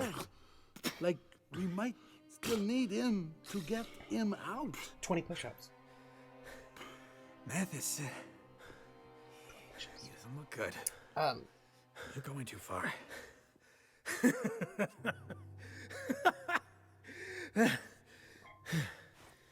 I really liked living in Clean Germany. him up. It's easier to be able to work. Look, if you have an EU passport, it's much easier to live and work in Germany than if you don't. If you're an American, it's easier than if you're not an American. He looks bad. But Yeah, Mathis is getting worse. some of the ways in Shit, which you can Donner has teach, him. some of the ways you Half can stay in crazy. Germany. Half crazy? Ever since the bus crash, he's been getting wild, like a caged animal. How the hell did he expect this to turn out?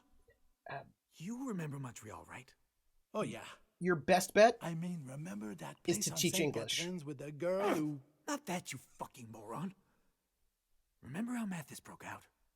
Oh yeah, I wasn't there. like I heard Berlitz about or it. in Lingua, Right. You clean up the warden, and I'll tell you all about probably it. your best bet. So there was this really tight plan. Mathis had months to set it up. Everyone had... He was like... Ooh, hey. So we bust out, and all hell breaks loose. We get to the front gates. It's a mess, right? Place... is Atomic says, in I was actually chaos. contemplating going on a student The visa driver who's to supposed take to an pick actual us German up. language course for the purpose of He's becoming late. either a teacher or a translator. No shit. Uh, So the driver pulls up, like 2 minutes late. So the rules are Alarms going off everywhere. that It's like the prison guards are coming after us. you have We're to gonna get hire grabbed at any second. somebody Yelling at Mathis, "Come on, man, let's go, let's get out of here." who's got an EU And passport Mathis just stands there, looking at the fucking driver, before you hire someone looking like outside of wants the to EU, eat the guy. unless there's a compelling The reason. driver's terrified. Mathis walks over to the van, slowly. We're all jumping in and yelling to get out, and we can see the fucking guards coming. But Like, we are done. We need to get out. Mathis. Volsius says that's how it he works in pulls Japan the too. driver out of the van, looks back at us, and with this totally wild look in his eyes, just says, "Go." Ice Bunny, Totally calmly, but with this wild edge. Germanistic is German and just studies, starts which is beating different than the German the language. Shit out of the driver. Wow. I knew it went bad in Montreal, but I didn't know that story. You're also looking north at Sweden. Yeah, I mean, we took off, and Mathis, it took 5 cops. Yeah, to I pull was him just off that desperate. driver. Okay, so the He thing cared is, less about being caught than he did about the driver. most places Late. teaching English Crazy is often a way around the Mathis EU citizen not a patient man. restriction He does not like it when a because the plan does language not come schools together. can easily make He the does not argument like to be let down. that they need right someone now, with an American His accent, plan for getting Don right? Randy So here that is totally usually fucked. when I taught English, It's just a matter they of had time people before he who were British, snaps. American, New Zealander, did in Australian, Montreal. Canadian, because they wanted people, He looks students of bad. English people, to get a wide variety of What are we going to accents, do? which meant that they had If he dies, a it'll reason be to worse hire for us 'cause non-EU we'll take people. the heat. So I found that We need to get him patched up. teaching English was a pretty decent way Well, we to passed get. some kind of first get aid in. building on the way in. Great. Go there and grab some supplies. No fucking way. You hear all those wolves out there? This is when I'm going to Don't go be out, an asshole. Go do and then it. we'll be caught back up again. You do Well, it. Not yet, but Why do I have You to know. be the one who... Hey, who went back to look for Leclerc when he went missing? No way I'm going back out there. I'll do it. Did you hear something? you also have a Massachusetts accent, I said I'll do it. Let me out, and I'll get the supplies. but you don't sound like the New Yorker Nobody's Texan they're talking used to to. you, pilot. Just keep quiet and hope that Mathis doesn't start paying attention to you. He dies, and you guys take the rap. You want that? The rap? Take the rap? Who talks like that? Listen, pilot. Why don't you shut the fuck up? What do you have to lose? We're going to be I convinced. go out there, get attacked by wolves. No great loss, right? The Japanese English teacher exchange teacher program prefers teachers that don't speak Japanese, if I recall correctly. Yeah. This is a bad idea. Matthias has plans for this guy. The German kids made fun of the teacher. We don't say Shut pants, up. we say trousers. Yeah. Yeah. All right. You're right. You've been out in the bush all this time. Yeah. I'm sure you figured out how to deal with a few wolves by now. We let you out. You get the supplies. The warden lives, and maybe we keep Mathis distracted so he doesn't lose his shit on you next time. Understood. You let me out. I get the supplies. This is where we were. The warden lives. I can't wait till I get to a safe point. You see? He learns fast. Time to save the day, pilot. Don't fuck it up. Everybody's so pale. Ice Bunny recommends Berlin because they've got a big expat community there. Yeah, so I found that teaching English was a good way to be able to get a residency permit. And most of those schools in Get Lingua, going, pilot. The warden doesn't have much time left. And in case you're thinking of running away, remember, we still have your precious case. it's not even my case. It's not even my case. My wife's case. I don't even know. Brutal, deadly cold. How I've missed you. We're gonna save right here, right now. Save. That's not saving. Save. That's not saving. Save? No. Save. Ah. Found it. Oh, I have 2 Trooper 2s. That's no good. Well, we'll just delete the foxhole. Which one's the oldest?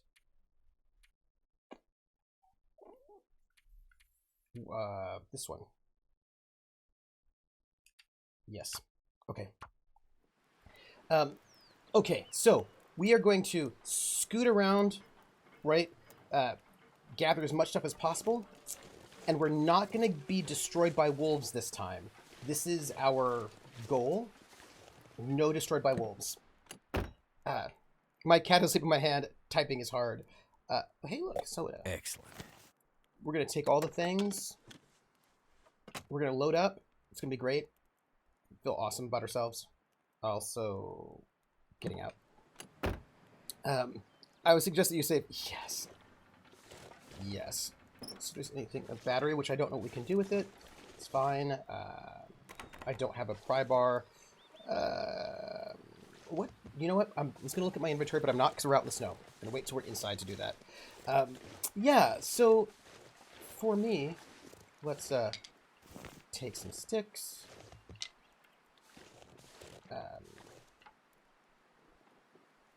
Yeah. Kids Me and Me and one of my classmates made our history teacher run out of the classroom crying in 6th grade. Oh, wow. Ouch. Ouch. What do we have here? I do not care about a stone at the moment. I'll just take one. I'll take one stone. But that's it. No more. Okay. Yeah, so, look, I liked living in Germany. It's very different than the United States. Germany is not like the United States. They're very, very different. Now, I also was in Germany in the 90s, and it has been many years, so Germany might be quite different than it was back then. Now, I will say that Germany being very different from the United States was a good thing. That'll come in handy. Because it is easy to...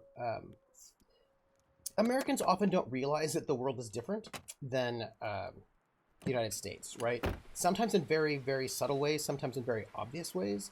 And I found that it was good to experience a very different culture than the one that I grew up in, and to recognize how many things that I thought were normal were just not normal. How many... Yeah, like it was very good to defamiliarize myself, right? Because when you grow up in a place and in a culture, if you do not experience other cultures, you tend to, there's so many, like, there's some things you think are, like, there's some things you obviously know are going to be different from culture to culture, right? There are these things that are obvious, and you're like, oh, right, of course. You know, I know that in Spain they do siesta, you know, that kind of thing. Like, there are these things that are obvious, but there are many things that you wouldn't ever think of as being very different. But are actually very, very, very different.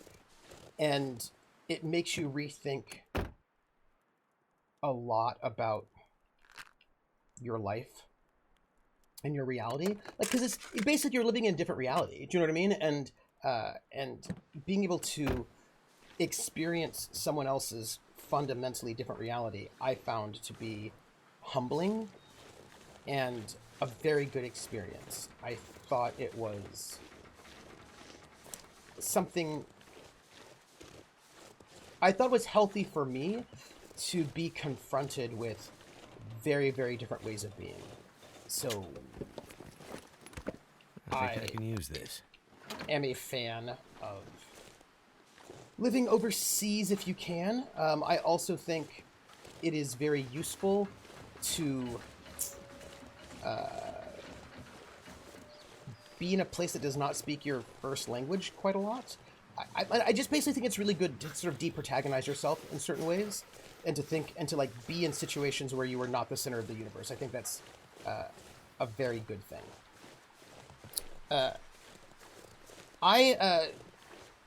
Solving, no. Although I mean, this can be a little bit tricky because on one hand, people will say this is very, very different, right? But then they'll also say things like, we have this thing in our country that nobody has, and it's usually like a feeling, and that's just usually not true.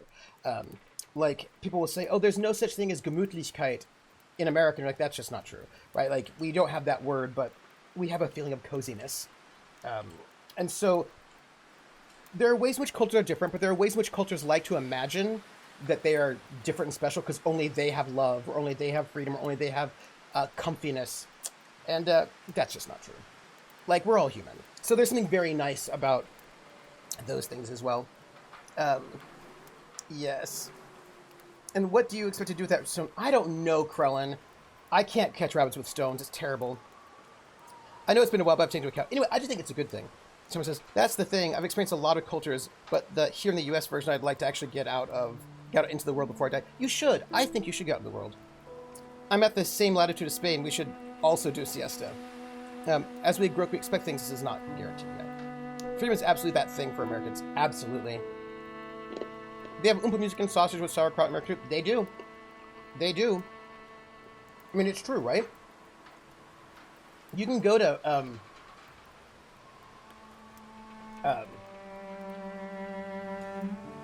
Oktoberfests. We have reproduction German villages. Like, there's some town, I don't know where it is, that are these German immigrants, you know, from back in the day. They just rebuilt the entire town as like an Alpine German village. And everything is German there. You can, you know. So, I just think it's really good. I think it's really healthy to go and experience other cultures. And to know that you're not the center of the universe. Is American Oktoberfest really similar to German?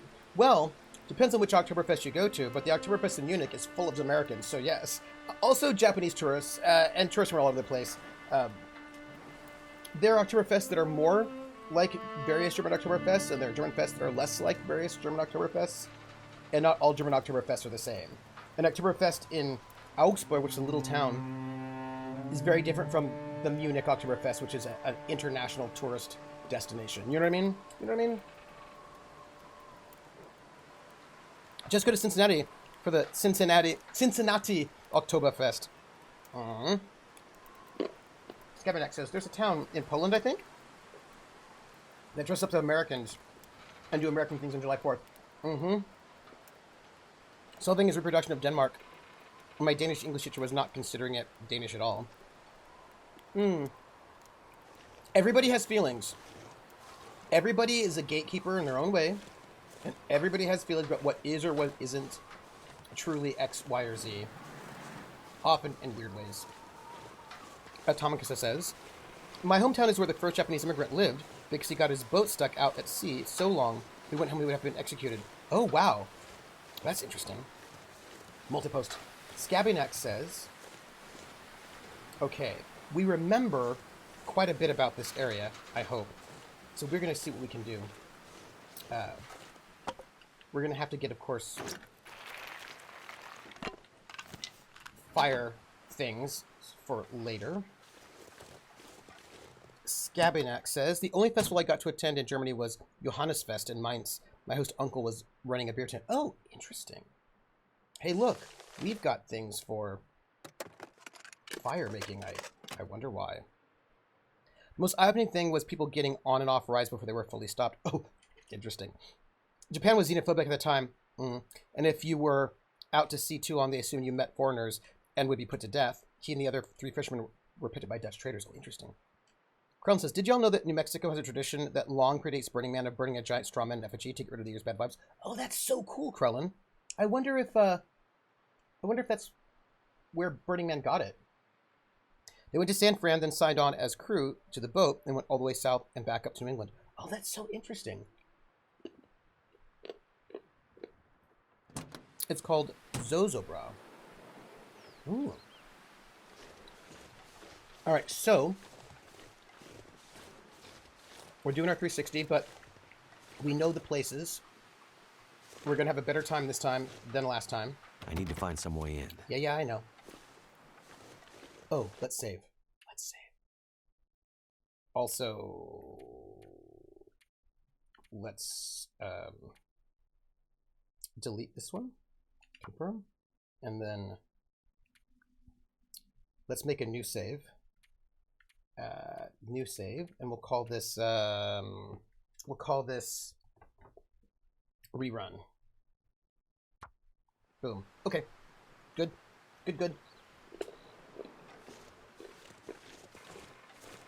I'm eating Pez, by the way.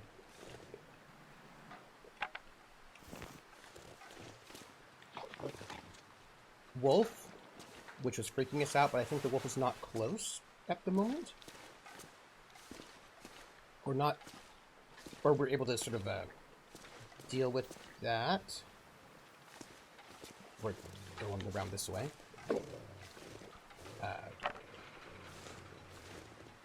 We just need to not be murdered by wolves, is I think really the long and short of that one.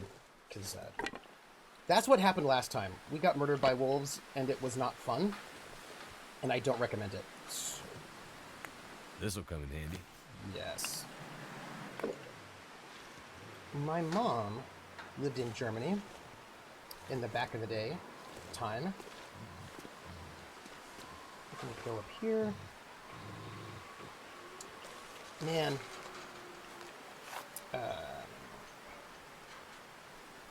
Let's see. It could very well be. Starting the earliest 1700s. Interesting. Iceman says Oktoberfest is technically a church thing. The Kirchweih is the celebration of the anniversary of when the church was blessed, and they made it a fair to party and celebrate it. Atama says, when they got to my hometown, New Bedford, the city in Moby Dick where Ishmael ends up sleeping in bed with Queequeg. Oh. He loved so much he stayed here while the other three traveled to Denmark. I will not forget the keys. He was such a model citizen that after the Xenopolitic era, Japan rescued his body and honored his memory. Oh, interesting. Oh. Then in World War II, during the raid on Tokyo, we sort of bombed his grave with a missed target. Ooh. Oh, I didn't read that, sorry. Black Rock, oral history. Weissman got recruited by the Navy buddy. I remember, we read that. Oh, but we're going to take it.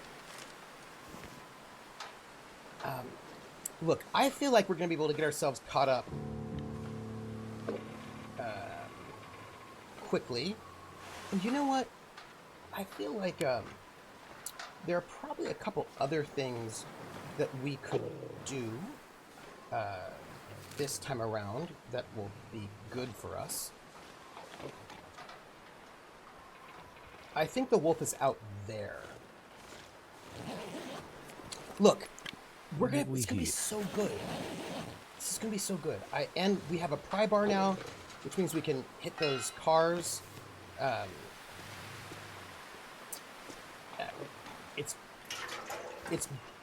have good feelings. I have good feelings about our situation this time around. We're not going to get mauled by wolves in the same way, at least not in a deadly, no way. Could be useful. No way around it sort of a way. We're going to survive, and we'll move fast. Did I go inside the car? Did I? I feel like I didn't. Con check. Oh, by the way, we should do our giveaway. I did not go in here. So don't let me miss anything, everyone. Don't let me miss anything. We're gonna do our giveaway. Just make sure you say something in chat in the next 5 minutes or so, and then you will be entered into our giveaway for Genesis Alpha Zero Deluxe Edition. Genesis Alpha Zero Deluxe Edition, which is apparently a sci-fi first-person Should shooter. end up being useful. Huh. First-person shooter roguelike with sim elements. Can we make anything? It does not look like we can make anything. Well, that's too bad. Really? Nothing? Strange. But we will do our best. Also... Oh, hold on a second, everybody. Hold on a second. I just realized that we have some clothing that is very, very, very, very, very unwell. You know, like in poor repair. And if we get eaten by wolves, it will be destroyed, and then our life will be sad. So we're going to just right now repair our... I don't have a sewing kit, so I cannot repair. Well, that's exciting. None of that then. Oh, golly gee whiz. It's fine. I'm going to save. Yeah, great. Awesome. Worrisome. Okay. Yes. Okay. So, we're going to now go.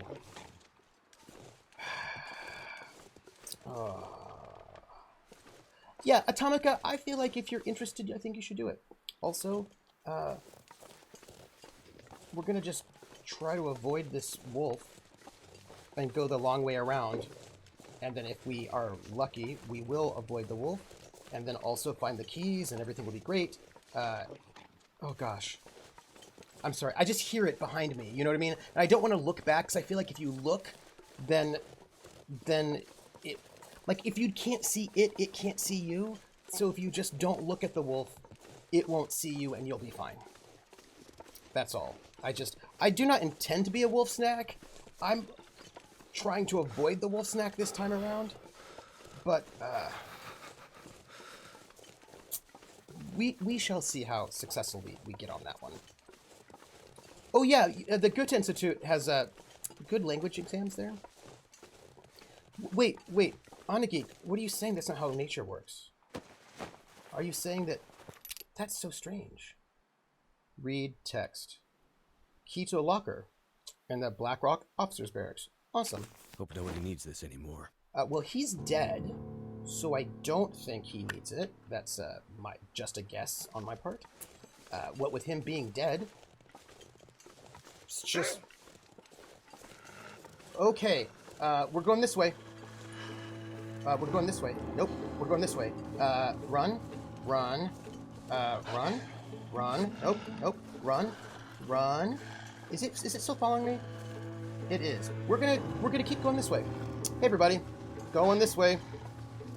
It may work in war, but not in nature. I suppose that's true. Look, we're just gonna keep going this way, and maybe we can outrun or avoid that wolf. That will be my goal. And if we can do that, I am going to feel good about my life. Just keep going. I'd like to run. Can I run? I'd like to run. Nope, that's not running. Run? What is the run button? That's not it.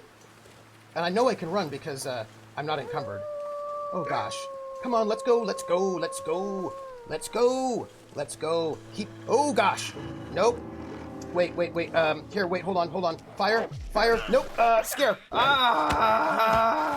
Go.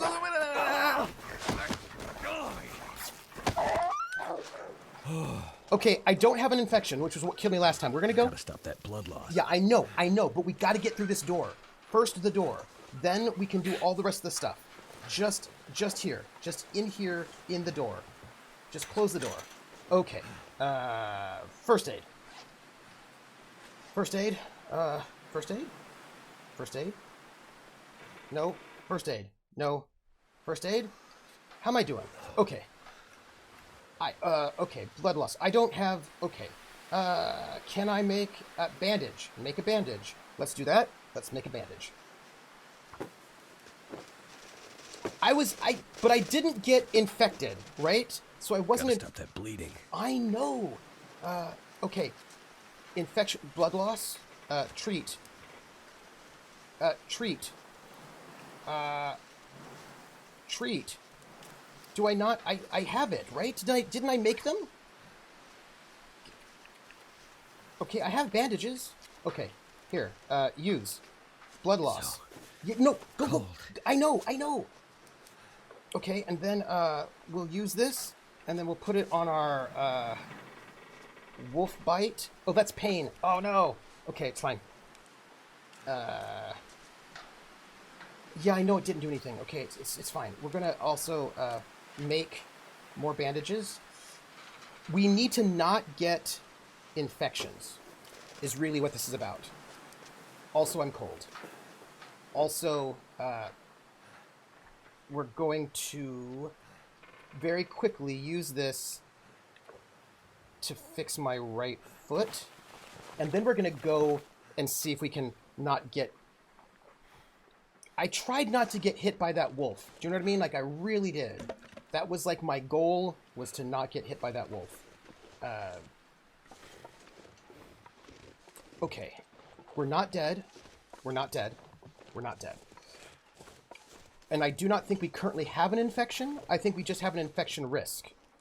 But we still could get infected. So we need antibiotics. Rose hips. No, that manages pain. It's the other one. It's the, Okay, everybody.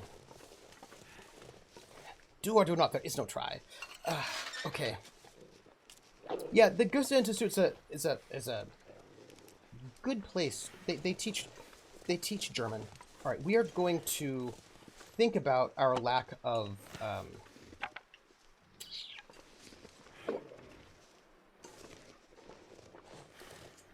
okay, what we need to do is not get infected. So we need to treat infection, and we have not the things one uses to treat infection.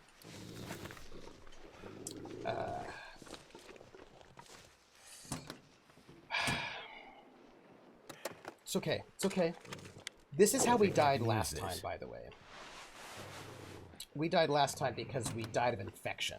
Well, it was a lot of things altogether. Do you know what I mean? It was like there was like multiple things going on. But how are we? How are we right now? Hi, how are we? So we've got an infection risk. So we do need to treat it. So we need to find some things that will treat infections. We've got some pain, which we can deal with. And we're going to warm up, so we're not going to get hypothermia. Okay. So we are going to fix this problem, and we're going to be in a better position than we were last time. This is what I feel like. Yeah, I think I did. I died mostly from not knowing where the door was. That is true. But also... Wonder if this is any good to eat. A lot of infection. Because we couldn't sleep anymore, it's like, oh, hey, disinfectant. Why don't, while we're here, why don't we just use that disinfectant? Why don't we? Use infection risk. Da da da da da da da da. We have a little bit of pain at the moment, but I feel like we can overcome that as well. Everybody, let's save. Because I'm feeling really good about my life right now. I don't know how you're feeling, but I'm feeling great. I'm feeling like we are not, like, perfect. This'll come in handy. But we have a can opener. We've got some disinfectant. We're probably not going to die immediately. We know where the door is. I mean, I just feel like our life is way better. This is all I'm saying. Oh, okay. Whew. I just want to let you know that I'm less stressed out now. Because last time, we were just in such a bad situation. We did it, Internet. On a Geek. Yes. Unknown Armies. I have all 3 editions. And I have yet to run a campaign.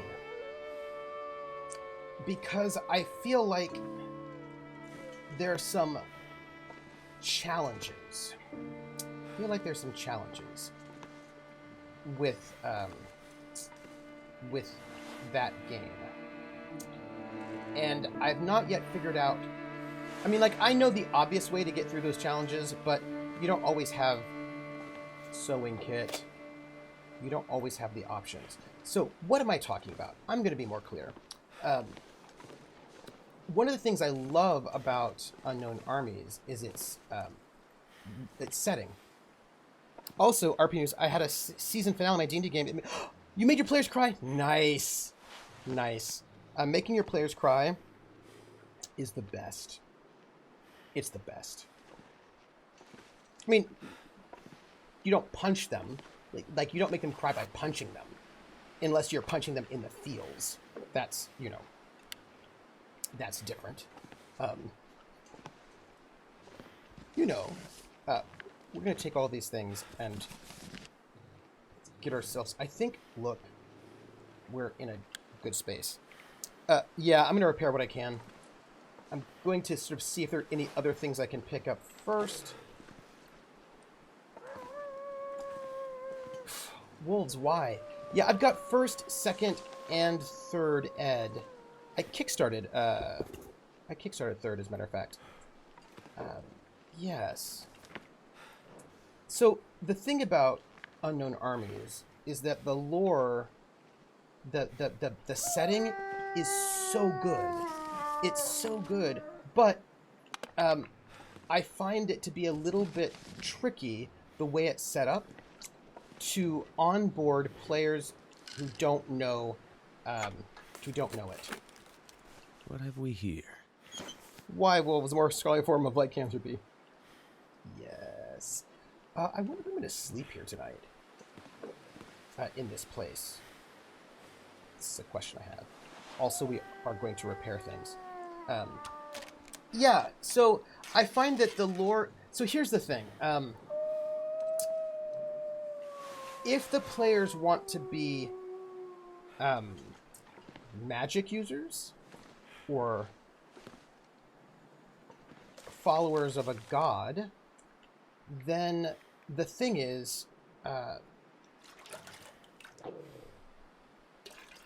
they need to know a lot of lore, and that's a big lore dump, and I've not really been able to figure out the best way to get around the lore dump in Unknown Armies. Also, I've not yet had a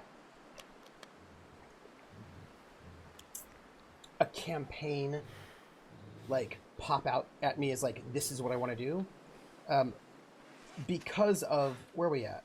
Okay, we are close. We will not take any more water, not at the moment, but before we go further, i.e. here, we're going to repair. Yeah, so oh man, look at that. I did lose something in that attack. I lost something in the attack, by the way. Those wolves killed some of my stuff, so I just want to just let you know it. I would suggest the best way to how to avoid is to talk. She did fairly. Oh, but see, the thing is, Anna Geek, she PB didn't actually run the game in the world. She did her she built her own world, so she wasn't running it in. She was using the system, but she wasn't using the world. If that makes any sense, she used her own world. So, like, you don't have to worry about lore dump if you're using your own world, you know? And, yeah. And the thing is, I really, really love, that, Krellin! Thank you for reminding me. I was like, what am I missing right now? And, you reminded me, so thank you. I'm going to draw a winner. Right about now is what I'm going to do.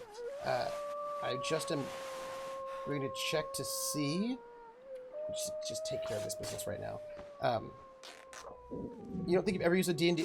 Well, D&D lore is tricky, right? Because D&D is... D&D is...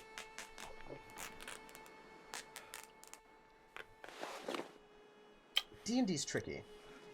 Also, it's nighttime, so we're gonna just sleep, and then I'm gonna pick a winner. Is what's gonna happen. Maybe that's the way to do it, is to take pieces of the lore and then create your own. The thing is, I actually want to run a game in their setting because I really like it, but it is a little unclear how best to do that, if you know what I mean. By the way, we're gonna just drink some water. And I'm gonna get a winner, and also we're gonna find food. No, I know you need to eat food. I understand that. That's why I'm feeding you right now. It's all right. It's gonna be okay. We're gonna just have a chocolate bar. It's gonna be fine. Our mage is common. Could you just do. So the thing about that. Okay, now let me do this, and when I do that, I get access to my cursor, and then I can do it. Let me see. I ate some cornflakes with milk and now some water. All right. By the way, who is our winner? Nightbot. Who is it? Anna Geek! Let me grab my books real quick. So the thing is, the thing about mages being common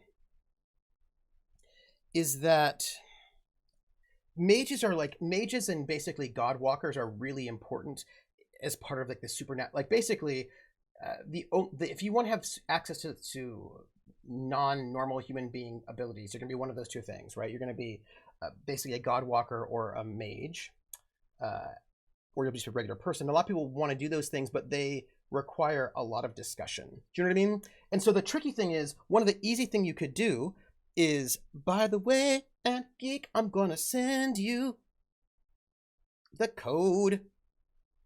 I'm gonna send this to you. So this is for Genesis Alpha. Here, sent it to you. Yes. Okay. Perfect. Sweet. Congratulations. That makes me happy.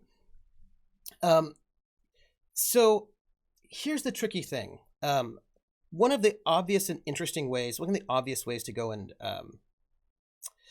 do something like this is to have them start off as regular people first, learn the universe, and then, right, and then they gain powers or whatever, right? But it doesn't really work that way.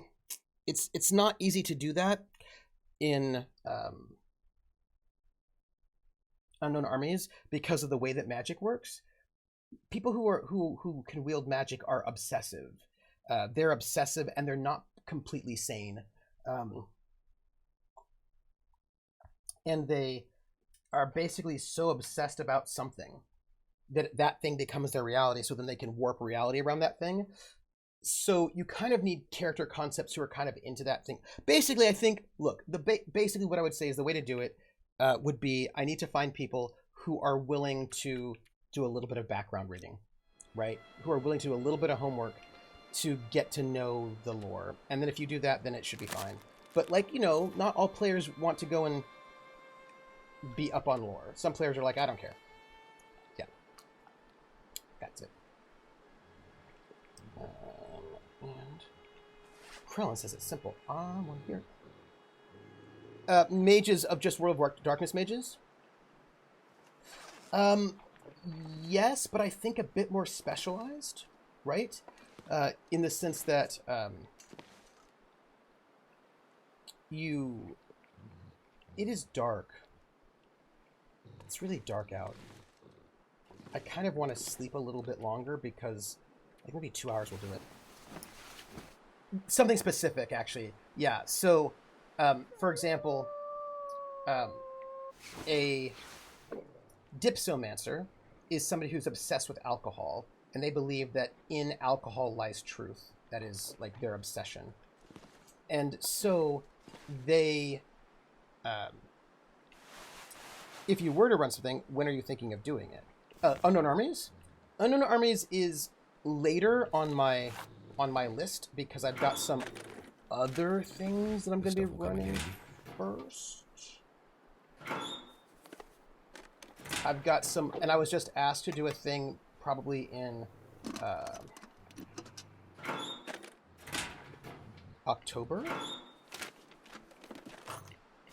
So I'm just saying I've got some things that are coming up. Kind of heavy. I know, but we'll get there. We'll get there. Just gotta relax, chill a little bit. We will find our way there and do the thing. The truth lies. So the more, yes, that's exactly right. And so the way it works is that in this system, let me actually close this first. Oh, you know what I was thinking? Hey, I wonder if I can shoot wolves from the roof. While I'm here, you know what I think I should do? I think I should go and find out how my clothes are doing. Because, might be, right, for example, should probably repair that ragged military coat. Yeah, very specific. So, in... We're gonna have to repair that again, I think. What are we doing here? 55, 59.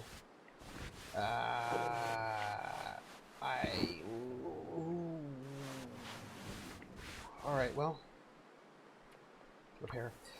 Yeah, so you get minor, major, and significant charges, and how you get charges depends on the kind of mage you are. There are a predefined set of obsessions. They're basic schools of magic, right? This is a 59. Let's repair.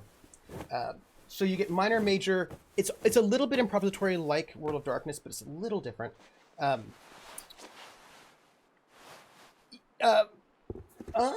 Right, and there's some things that are not predefined, some things are, and some things are a little bit loose.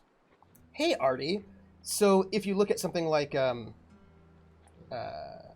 actions, repair. So you look at something like dipsomancy, right? So you get charges, minor, major, significant, based on certain things that are around alcohol. So for example,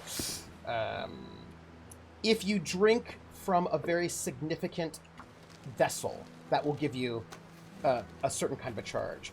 If you're able to drink, like a significant charge is really hard to get for anybody. They're very, very rare. They don't come around very often. And to get one is like a big deal. You're probably going to, like, if you found the cask of Amontillado and you drank that, you'd get a significant charge, right? It's one of those things that really does not happen very often. Okay, well, I've done a lot of drinking. Let's do that. Yeah, and they're more hand-handed, but also you have a bane, right? When you do a shui, so you have a bane. Let's save. You have a bane, and for dipsomancers, if they're ever sober, they lose all of their charges. So there's a thing that if you do it, you lose all of your charges. They're the people who, they're very, very pale. I really feel like I should maybe shoot some wolves from up here, but I'm not going to do that right now. Not at the moment. But I'm going to think about it because, you know what I mean? I feel like I'm going to just shoot the wolves from up here because that seems like a smart thing to do. Because do I have a rifle? Wait. I don't have a rifle, so I can't shoot anybody. I just have bullets. It's the worst. Because if I had a rifle, I'd be shooting wolves. Because they're all up in my face. So usually, the thing that... Usually being a mage is a lot of self-destruction and is not... Or obsessive behavior. It's not usually great, you know? That's what I'm trying to say. It's usually not a great thing. Like, there are people who... And the kind of... I think I just saved recently, but I'm going to save again. Now, gotta find some meds for the warden. Yep. Save again. Because I think I just saved. So just because you have mind 3 doesn't mean you can't do mind control. If your paradigm is, say, prayer, you have to pray for someone's mind to be swayed. You can't just dread a mind trick. Well, the things that you can do are limited to... are very limited. Like, you can't do a lot. The things you can do... Gotta go. The things you can do are related to your obsession.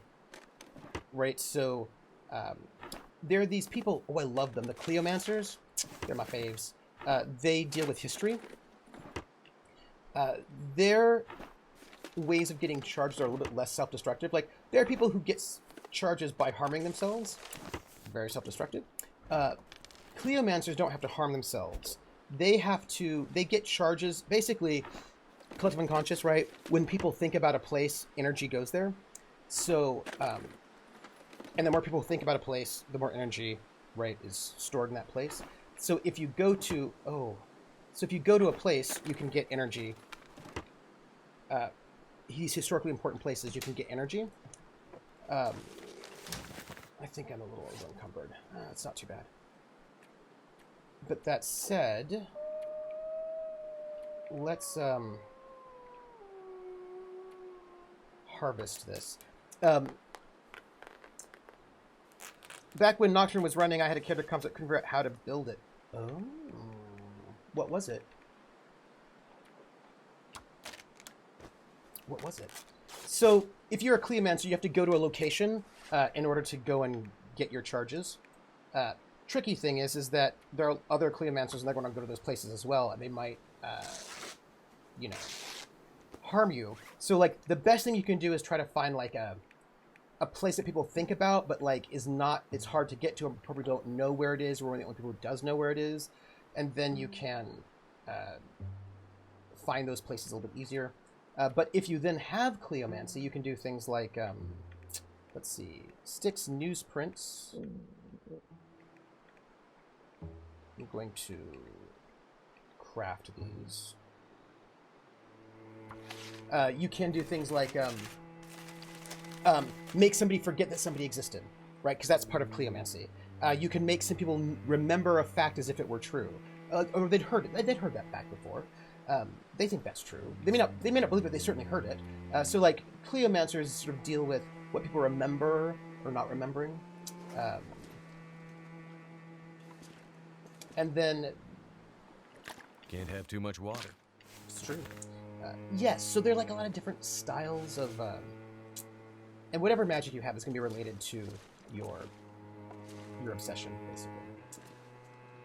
Yes, and yeah, people obsessed with television. People obsessed with sex, but not love. Could end up being useful. People obsessed with, gosh, money. People obsessed with money. People obsessed with money cannot spend money. If they get charges by getting money, but if they spend it, any of it ever, they lose those charges, which is hard when you've got it. When you've got to pay rent. You know what I mean? Yeah. All right. So, oh, I need to take that. Pardon me. Okay. I feel like this is good. We are close to where we were last time. Still encumbered, but right, we're humming along, getting where we need to be. We're gonna go and have that weird, mysterious phone conversation pretty soon, and we're only a little bit encumbered, and most of that's gonna be stuff we're gonna have to just eat. I think we're good. I think we're in a good spot. I mean,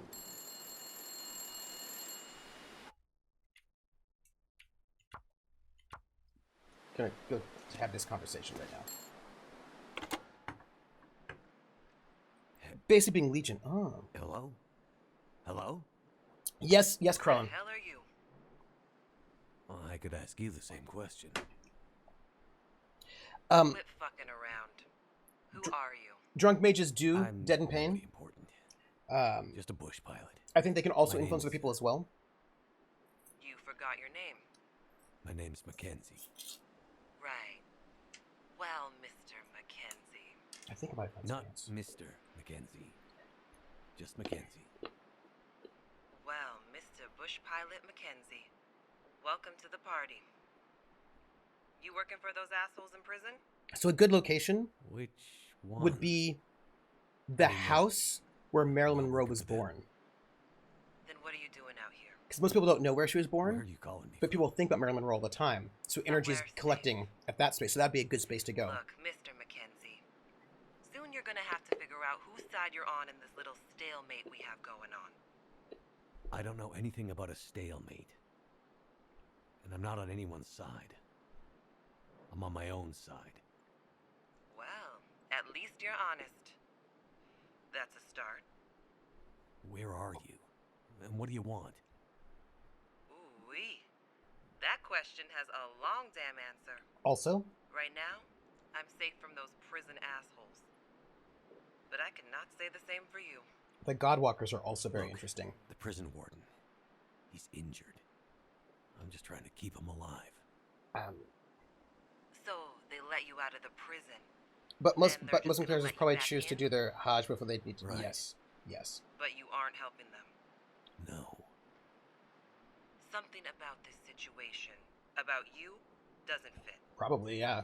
Look, why don't you tell me where you are and maybe I can help you? Help me. Shit, man. You can't even help yourself. It's true. Are you the one that's messing up I the need more convict's food. plans? Maybe I am. Maybe I'm not. Either way, I'm not telling you. How do I know you aren't really one of Donner's boys? Trying to trap me. Donner. So you know about him. Wake up, man. This is all about Donner. Don't you get that?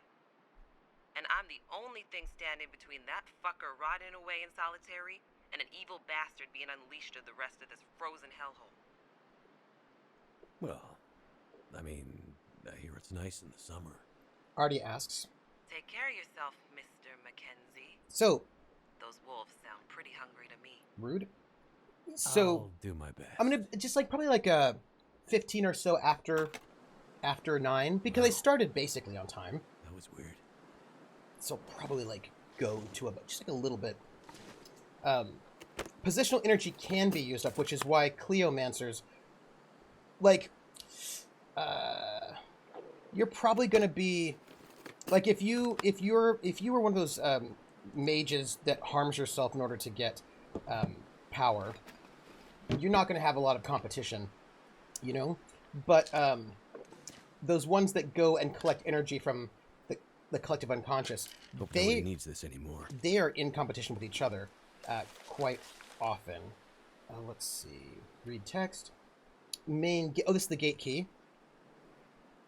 This is good. We got the memo, and we got the gate key. So we, my friends, are good. We're going to just do a little bit of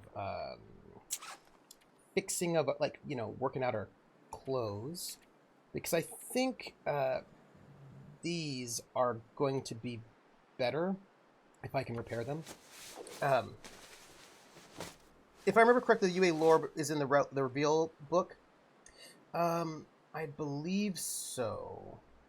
Yes, that's exactly right. That Kabaz is probably frequently drained, but then also constantly refilled. Yes, yes. But then that means there are also people always there waiting around, right, to try to go and collect that. So you're going to end up having rivals if you're a Cleomancer. Because, you know, so like the Eiffel Tower, like all these places are going to be like fill up very quickly, but also there are going to be a lot of people who want to take that energy, and then it's like depleted. So, but if you could get to like the first person who got to the top of the Himalayas would probably get a huge significant charge, because everyone thinks about, or like the mouth of the Amazon, right? Those kinds of things. Like you go there and you get a lot from that one. Let's just harvest that. Yes. And so it's one of those things where, you know, so like you imagine there are probably some very powerful people who are camping on that place and not letting other people get to that place is what I imagine is what we got going on there. And let us harvest those shoes. Is it any thought or only specific types of thought or intentional? Well, the idea is, so, okay. Repair amount 70%.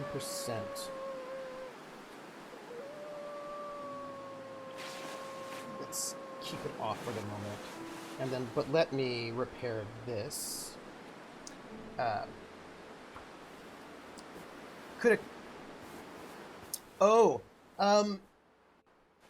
don't know if they can become immortal.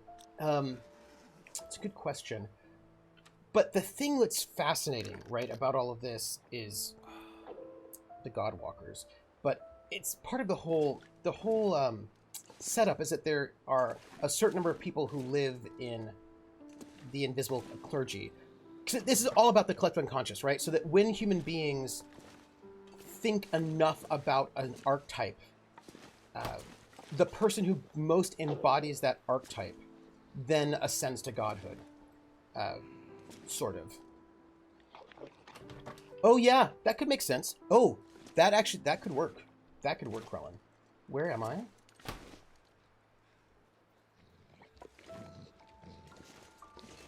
I know where I am, and there's going to be a wolf, right? Who's going to try to go and ruin my life. So we're just going to go away and not deal with that wolf because we don't need to. We do need food. Yes, right, yes, that's right. I would say that Muhammad is probably already the prophet, right? That Muhammad has already ascended into the invisible clergy as the prophet. Russia's greatest... I see you. I see you. hey, guess what? We're in a way better position than we were last time. We're not dying of an infection as we speak. So how great is that? Let's celebrate our lack of That'll come in handy. dying of already read that. Food. Hey, did we eat those peaches last time? Did we eat peaches? Because I don't know if we did, but also This stuff will come in handy. I'm going to leave this here. That's what I'm going to do. So all of Hollywood would be, yes, it would. The Hollywood sign would have lots of energy, right? That the Hollywood sign, there'd be a bunch of places that would have a lot of that energy, but the problem is those places probably have a bunch of people like,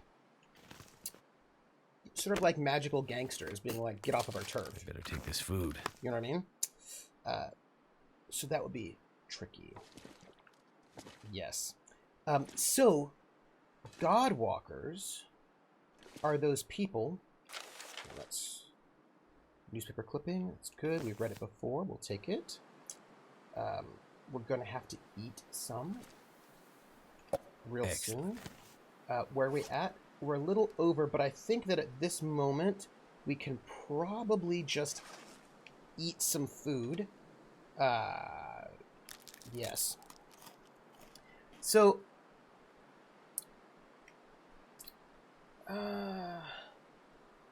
I think mages are more common than Godwalkers, because as long as you are unhingedly obsessed, you can start having some kind of limited control over the universe. The only tricky thing is, I mean, they still keep themselves pretty secret.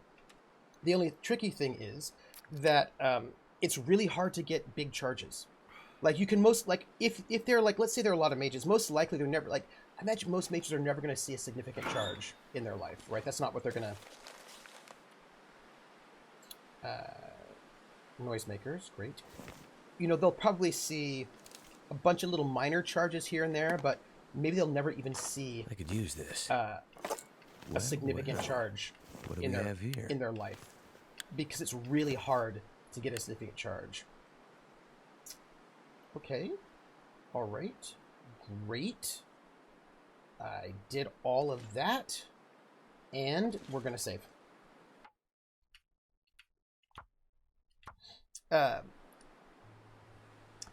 Is UA also the setting?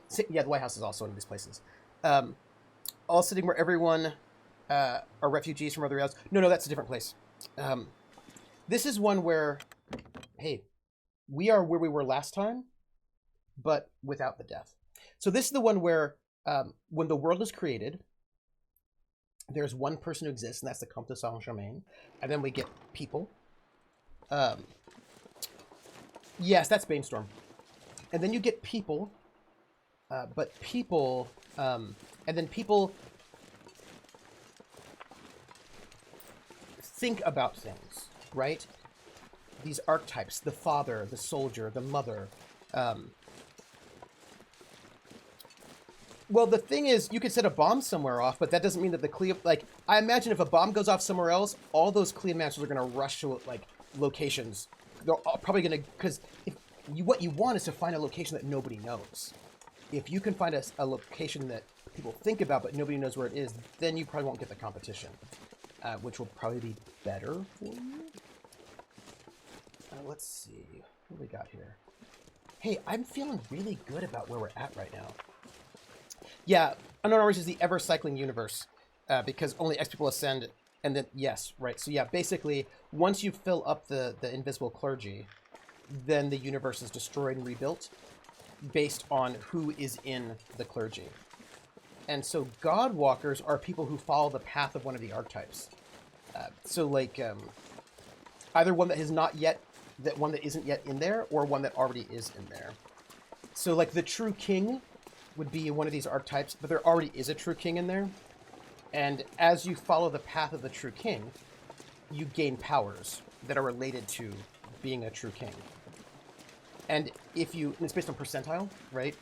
And then if you get to 100%, you can dethrone whoever is currently in the invisible clergy and take their place. They're not going to like that, nor will their followers, though. So probably the closer you get to them, the more trouble you're going to get into. Oh, Xanadu or Atlantis? Oh my gosh. Could you imagine you get like massive significant charge, maybe even 2? That would be a big deal. Yes. Oh my gosh. That would be amazing. Yeah. So there are, but I think it's a very cool. Let's grab this rifle. Excellent. It's starting to weigh me down. I know it is, but here's the thing. We're going to just be a little over-encumbered for the moment. Just a little bit.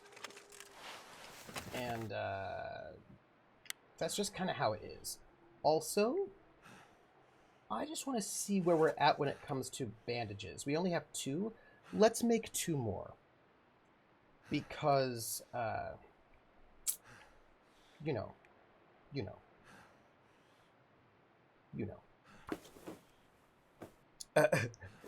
He's always complaining. He does want more food. I do understand that about him.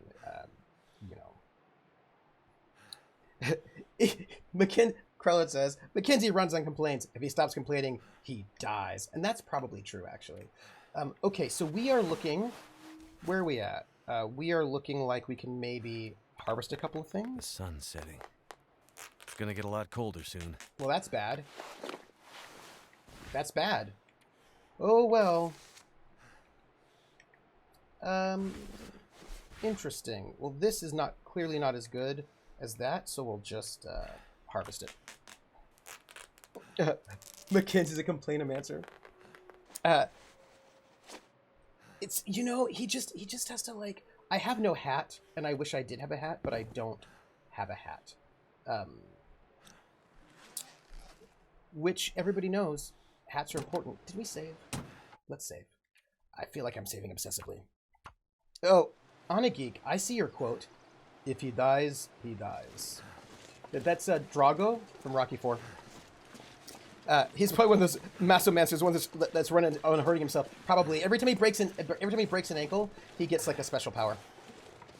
That's all I'm saying. Okay, we are going to be running into trouble, like wolves and bad things, and maybe it's not great that we're having this happen at night rather than in the day. Maybe we should. Excuse me.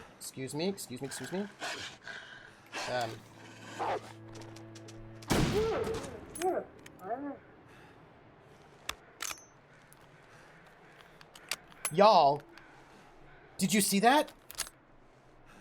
Did you just see that?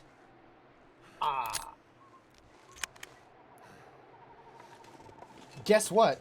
I just killed that wolf. And also, I'm going to take all of this meat. And this hide and this gut. I'm going to take it all. And also, we're going back. Oh, I'm cold. I'm cold. And hungry. Guess what? I can't see. Okay, that's fine. We are going to... light... Okay. Can I make a... I think I might be able to make a torch. Hold on. Wait. Can I make a torch? Can I make a torch? Tinder plug. Torch? Torch? Anyone? Torch. Who knows? We're going back. I don't even know which way we're going. We're going this way. We're going to go back to that office. Let's save. We're going to go back to the office, and we're going to heat up and eat food. So cold. Just want to lay down for a bit. I survived. Okay, so I know that it's bad right now. Like, I get that. And I'm hoping we're going the right way. Horse. I know. This is, like, not optimal. Where are we even? Okay, we are going back. No, we're going the wrong way. We want to go back up this way. We need to turn around and go this way. All right, we're going back the way we came. If we go back the way we came, I feel like we might be able to heat up, eat food, go to sleep, leave in the morning. This is my thought. Whew. Okay. Yeah, it was a dumb wolf. I did the wolves a favor. A Lupus Mancer, there are a lot of wolves. Yes. Okay. He was afraid, he was petrified. Yeah, I kept thinking he'd... What is this on the ground? This is the wolf I killed. Great. Okay. We are going back. I hope we can get there and not die. Quickly, let's eat, oh, the maple syrup. That'll give us a bunch of carbs. That'll keep us going a little bit. Oh gosh, I wish I could make a torch. I really do, because that would be great. I think we're on the right way. I think we're on the right path, everyone. This is Dark. Oh, that's a good song by Bill Monroe and his Bluegrass Boys. It's Mighty Dark to Travel. Good bluegrass song. So I can barely see anything. I can barely make out anything, but I'm seeing the car in the distance. Like it's there. Ooh. Ooh. Do you think if we go into that truck, we will warm up a little bit? Or do you think we have to just make our way all the way? Because we've got food now. We can cook it. There's a stove in there. Like, I'm very excited about our options. I think... Look, we're doing so much better than we did last time when we were just dying. It's 7 minutes to 3 a.m. I'm not going to play extra long. I'm just going to play, like, maybe 15 minutes longer or so. What I want to do... Here's what we're going to do. We're going... Because I've got to do a bunch of stuff to prep for... Night's Black Agents tomorrow, which I'm running. I'm very excited. But I think what I'm going to do is try to get back to the office, warm up, cook food, do that kind of thing that you do while we're chatting, and then we'll go. Yes. Oh gosh, y'all. Can you believe it? I can't believe it. I'm very excited.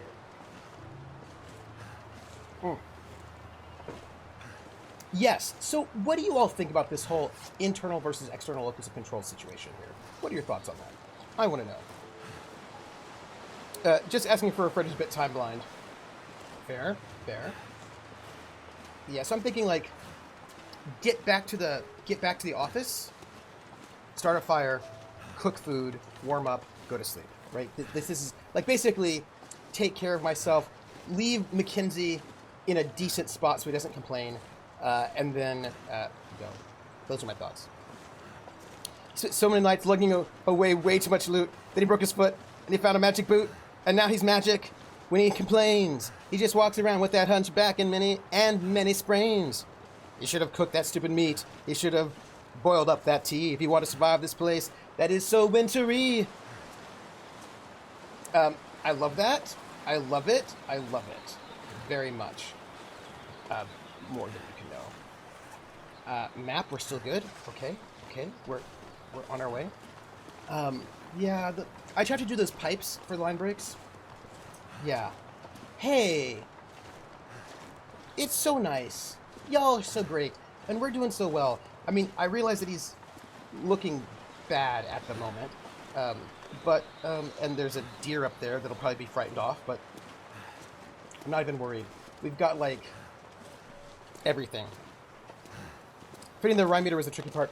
Yeah, I can see that. So, yeah. So, like, 9:15-ish, my goal is to put Mackenzie in a safe space and get him not on the edge of death. You know, that's my goal here. Goddamn freezing. Oh, I just got hypothermia. That's probably bad, right? It's probably bad that I have hypothermia. It's probably not good. What does that mean? We're a minute. Okay. So we just have to not die. Right? We just have to not die. Okay. I think I'm a little bit off. Here we go. This way. Sometimes I have to look at the other screen because that one has slightly better visibility than this one. I don't know why. It probably was, except that I had no food. So I really, really, really needed it. All right, now the question is, okay, we're a little bit off. We're a little bit off the path. So we just have to make our way back up here, I think, and we'll be good. I think. Is that right? I think we're just a little off the path. I know. We will get there.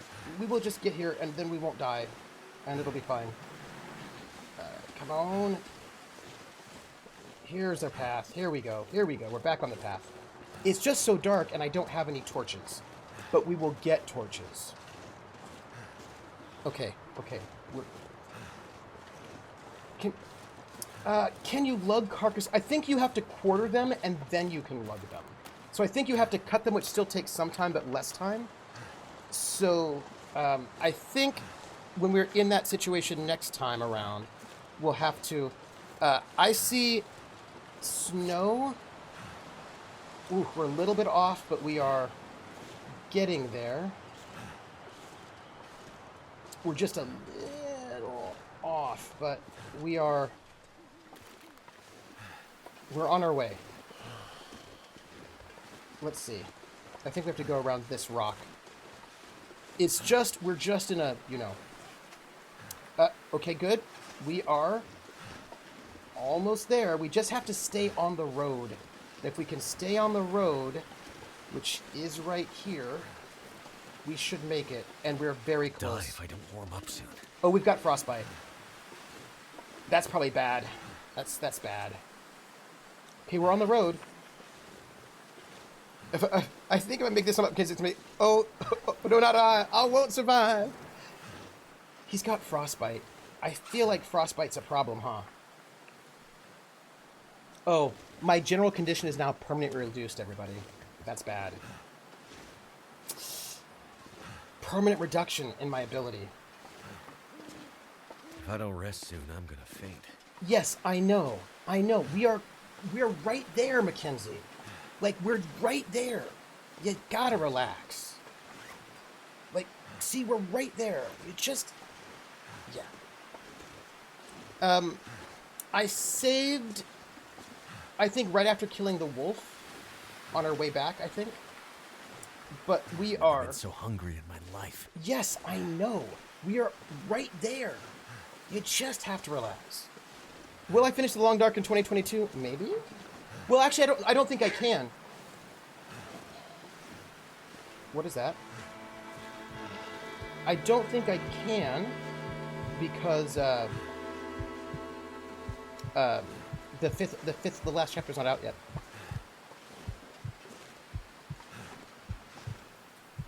Where are we? We're close. I can't see anything though. I know there's a wolf out here, but I can't see it. We just need to get... Oh, I bet it's not really a wolf we have to worry about. I bet it's just a... Yeah, where do I put my locus control? That's the question. So I think we get in... Something's making me feel really tired. Yes, I know. It's the fact that you are... Look, here. Drink this coffee. I'm gonna get hit by a wolf. Yeah. So, here's the thing. That's fine. I feel like,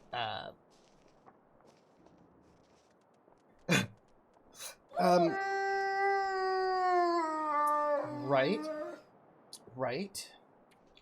So I have two saves, one 9 minutes ago and one 11 minutes ago, and I don't remember which one is which. Do you know what I mean? I don't remember if I'd killed the wolf at 11 minutes. Let's see. I bet we didn't, but we're going to just look to see if we killed the wolf at 11 minutes. I think the answer is no. Because I think if I'd killed the wolf...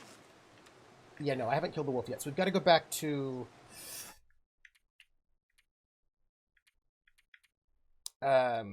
this one. This is the one. Well, we're gonna... anything right now. We're kind of in a situation where we're in a situation.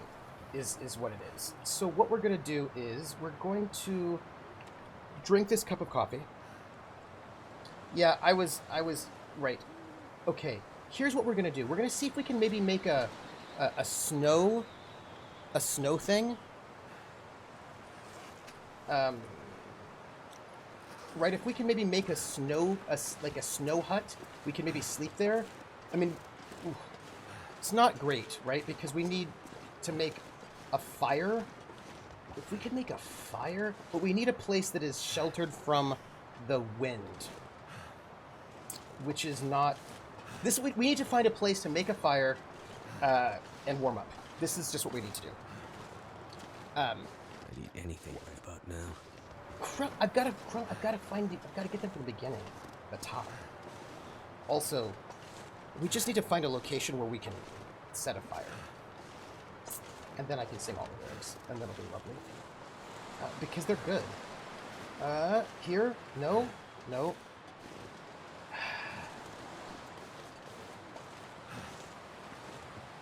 IGLU, I give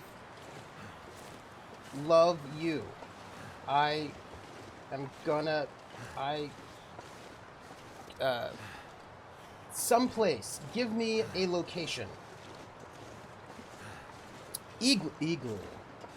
I should reflect before you kill the dumb wolf and kill your, No, we can do it. I know we can do it. I know we can. I know it. We just need a windbreak. If we can get a windbreak, and there's got to be one around here, then we should be fine, right? We just need a windbreak, and then we can build a fire. That's all. Yes, Rissa, there are people who will say that dumb is ableist language and should not be used. Also stupid, and idiot, and most insults, to be honest. I'm going to try over there, because if we can do it, there's a windbreak there. No, but before I was delirious and infected, and now I just need to make a fire. Just like find a place where we can make a fire. Oh wait, here, right here, windbreak. Here we go. This is it. Campcraft, making a fire. Okay, here we go. Fire. This is it. We're gonna fire it, and then we won't die. Right here, right now. This is what we've all been waiting for. Come on. We've got a windbreak. Oh. Okay. Look, and then Well, thank goodness for that. we'll add this cedar firewood. And we will cook. We'll cook this wolf meat, and then we'll also cook these peaches. Look, it's gonna happen. We're gonna be okay. We're gonna be okay. I'm telling you, we're gonna be okay. Like I can feel it. And then we'll just eat all these peaches, and it'll warm us up, and then we won't be dying of. Look at this. It's great. Cook more wolf meat, and we'll take a torch. We'll get a torch so we'll have fire. Look, we are. Yeah, let's put peach. I want to get myself a bunch of peaches. You know, look, we're warming up.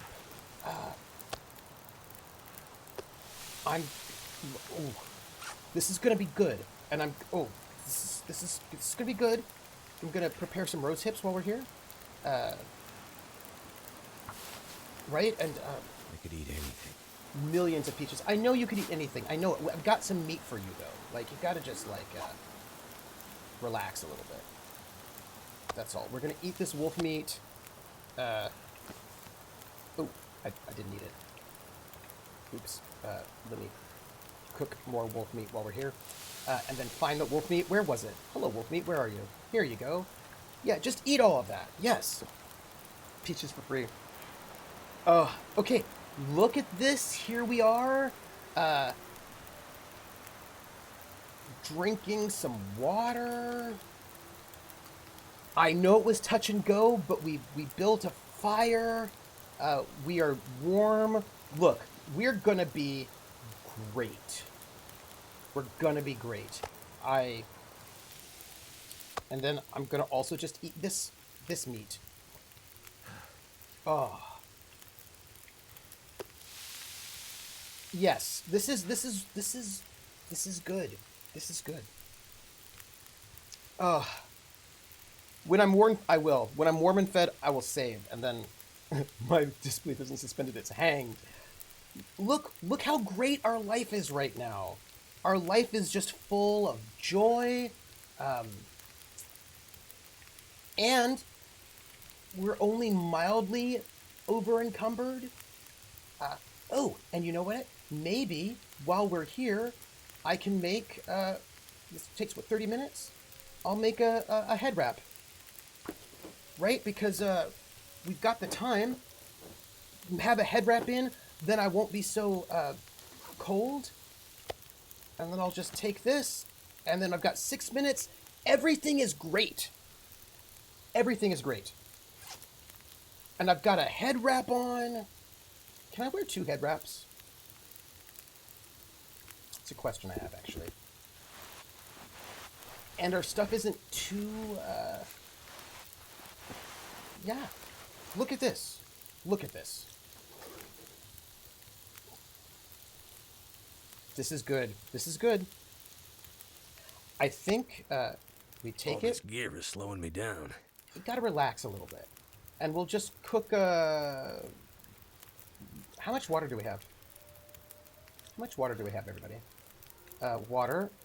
Oh, we have a lot of water. We don't even have to worry about it. So we are saving. We're saving. Saving.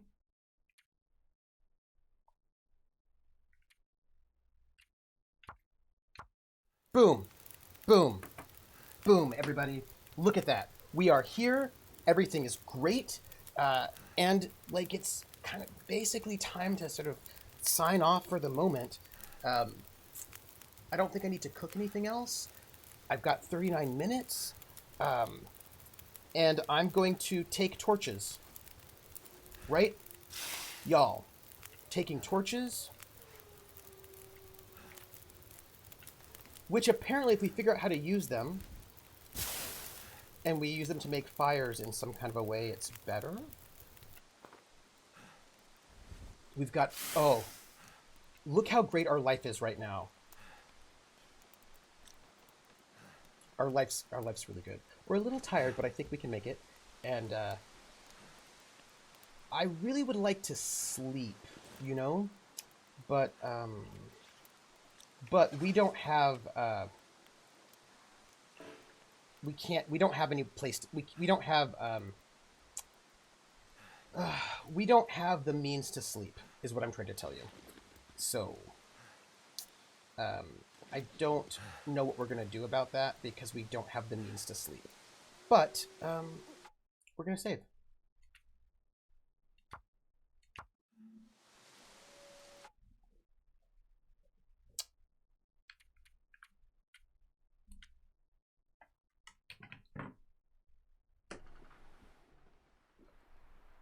I just want to point out that we didn't die. We have gotten along farther than we did in the last time we did this chapter because of the infection and the dying. Sleep inside on the hard stone bed that made you... Yeah, that's what I should do. Bedroll is the word I'm looking for, but I don't have a bedroll. I wish I did have a bedroll, but I don't have one.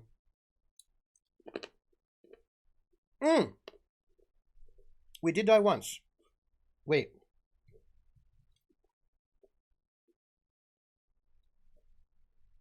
We did die once. Adding that to our death count.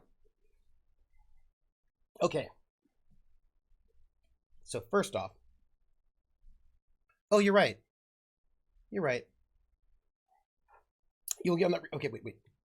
More death. More death. We had more death. Boom. Okay. So, let's see. What can I tell you before we go? 1, you can find me tomorrow at 7 p.m. for Tales from the Foxhole, where we will be playing Night's Black Agent solo with Grimjack. And when I get off of this stream, I'm going to go and continue working on the overlays and the prep and all of that stuff. I got prep to do. And that'll be 1 player, 1 GM, gumshoe system. It's Jason Bourne meets Dracula is what it is. And that is tomorrow at 7 p.m. And then Saturday, I will be playing The Outer Worlds. Yes. Sunday is all RPGing for me. So from noon to 3 will be on Sunday Eastern Spy Team 67, Loose Lip Sync Ships Part 2, the finale. And then once I get off of that stream, I'll be playing Call of Cthulhu offline. You can't see it with my GM Rissa. And then at 8 p.m. Will be the season finale over at Praxagor, that's Mephoria's channel, of Witcher Roads Home. And that will be Sunday. Monday, I have a session 0 that I cannot tell you about. That will be offline. And then Wednesday, I don't yet know if we'll have Hexhamshire Moors. It's unclear because Lindy's going to be traveling. But, you know, you can find me those places. And I've got things happening. Sunday, I will be playing way too many games. This is true. And Hawkeye, KY Hawkeye, will be hosting Critical Role tonight because I've got to go and do prep. But you should go watch it. And then I hope I can join you all next week. And let's see, what else do I need to tell you all? Oh, we have a Patreon, Academic Foxhole. You should go, and that goes help pay for the cast. And once I get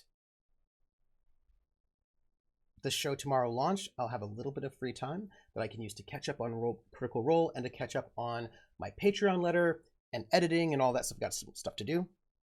And then, so yeah. And then join us on Discord. You can find me at Trooper SJP on YouTube here, Academic Foxhole on Twitter. And everybody here is awesome. And I'm very excited for Night's Black Agents tomorrow. Spy Team 67 on Sunday, and also Praxagor's Philosmorbia's Witcher Roads Home on Sunday, and also offline Road to Rilia, where my character who was kidnapped is no longer kidnapped, but you know. But yeah, feel free to do me anytime about the UA Stuff Trooper runs off to research. No worries. No, it's just this thing about like, I quite like Unknown Armies. I just have to not yet run it. One of these days I will do it. Krellin, I'm going to call you awesome. I'm going to call you awesome. That's it. It's too late. I did it. All right, everybody. I'm going to go and I'm going to go do some work. And I will catch you all on the flip side. Bye, everybody.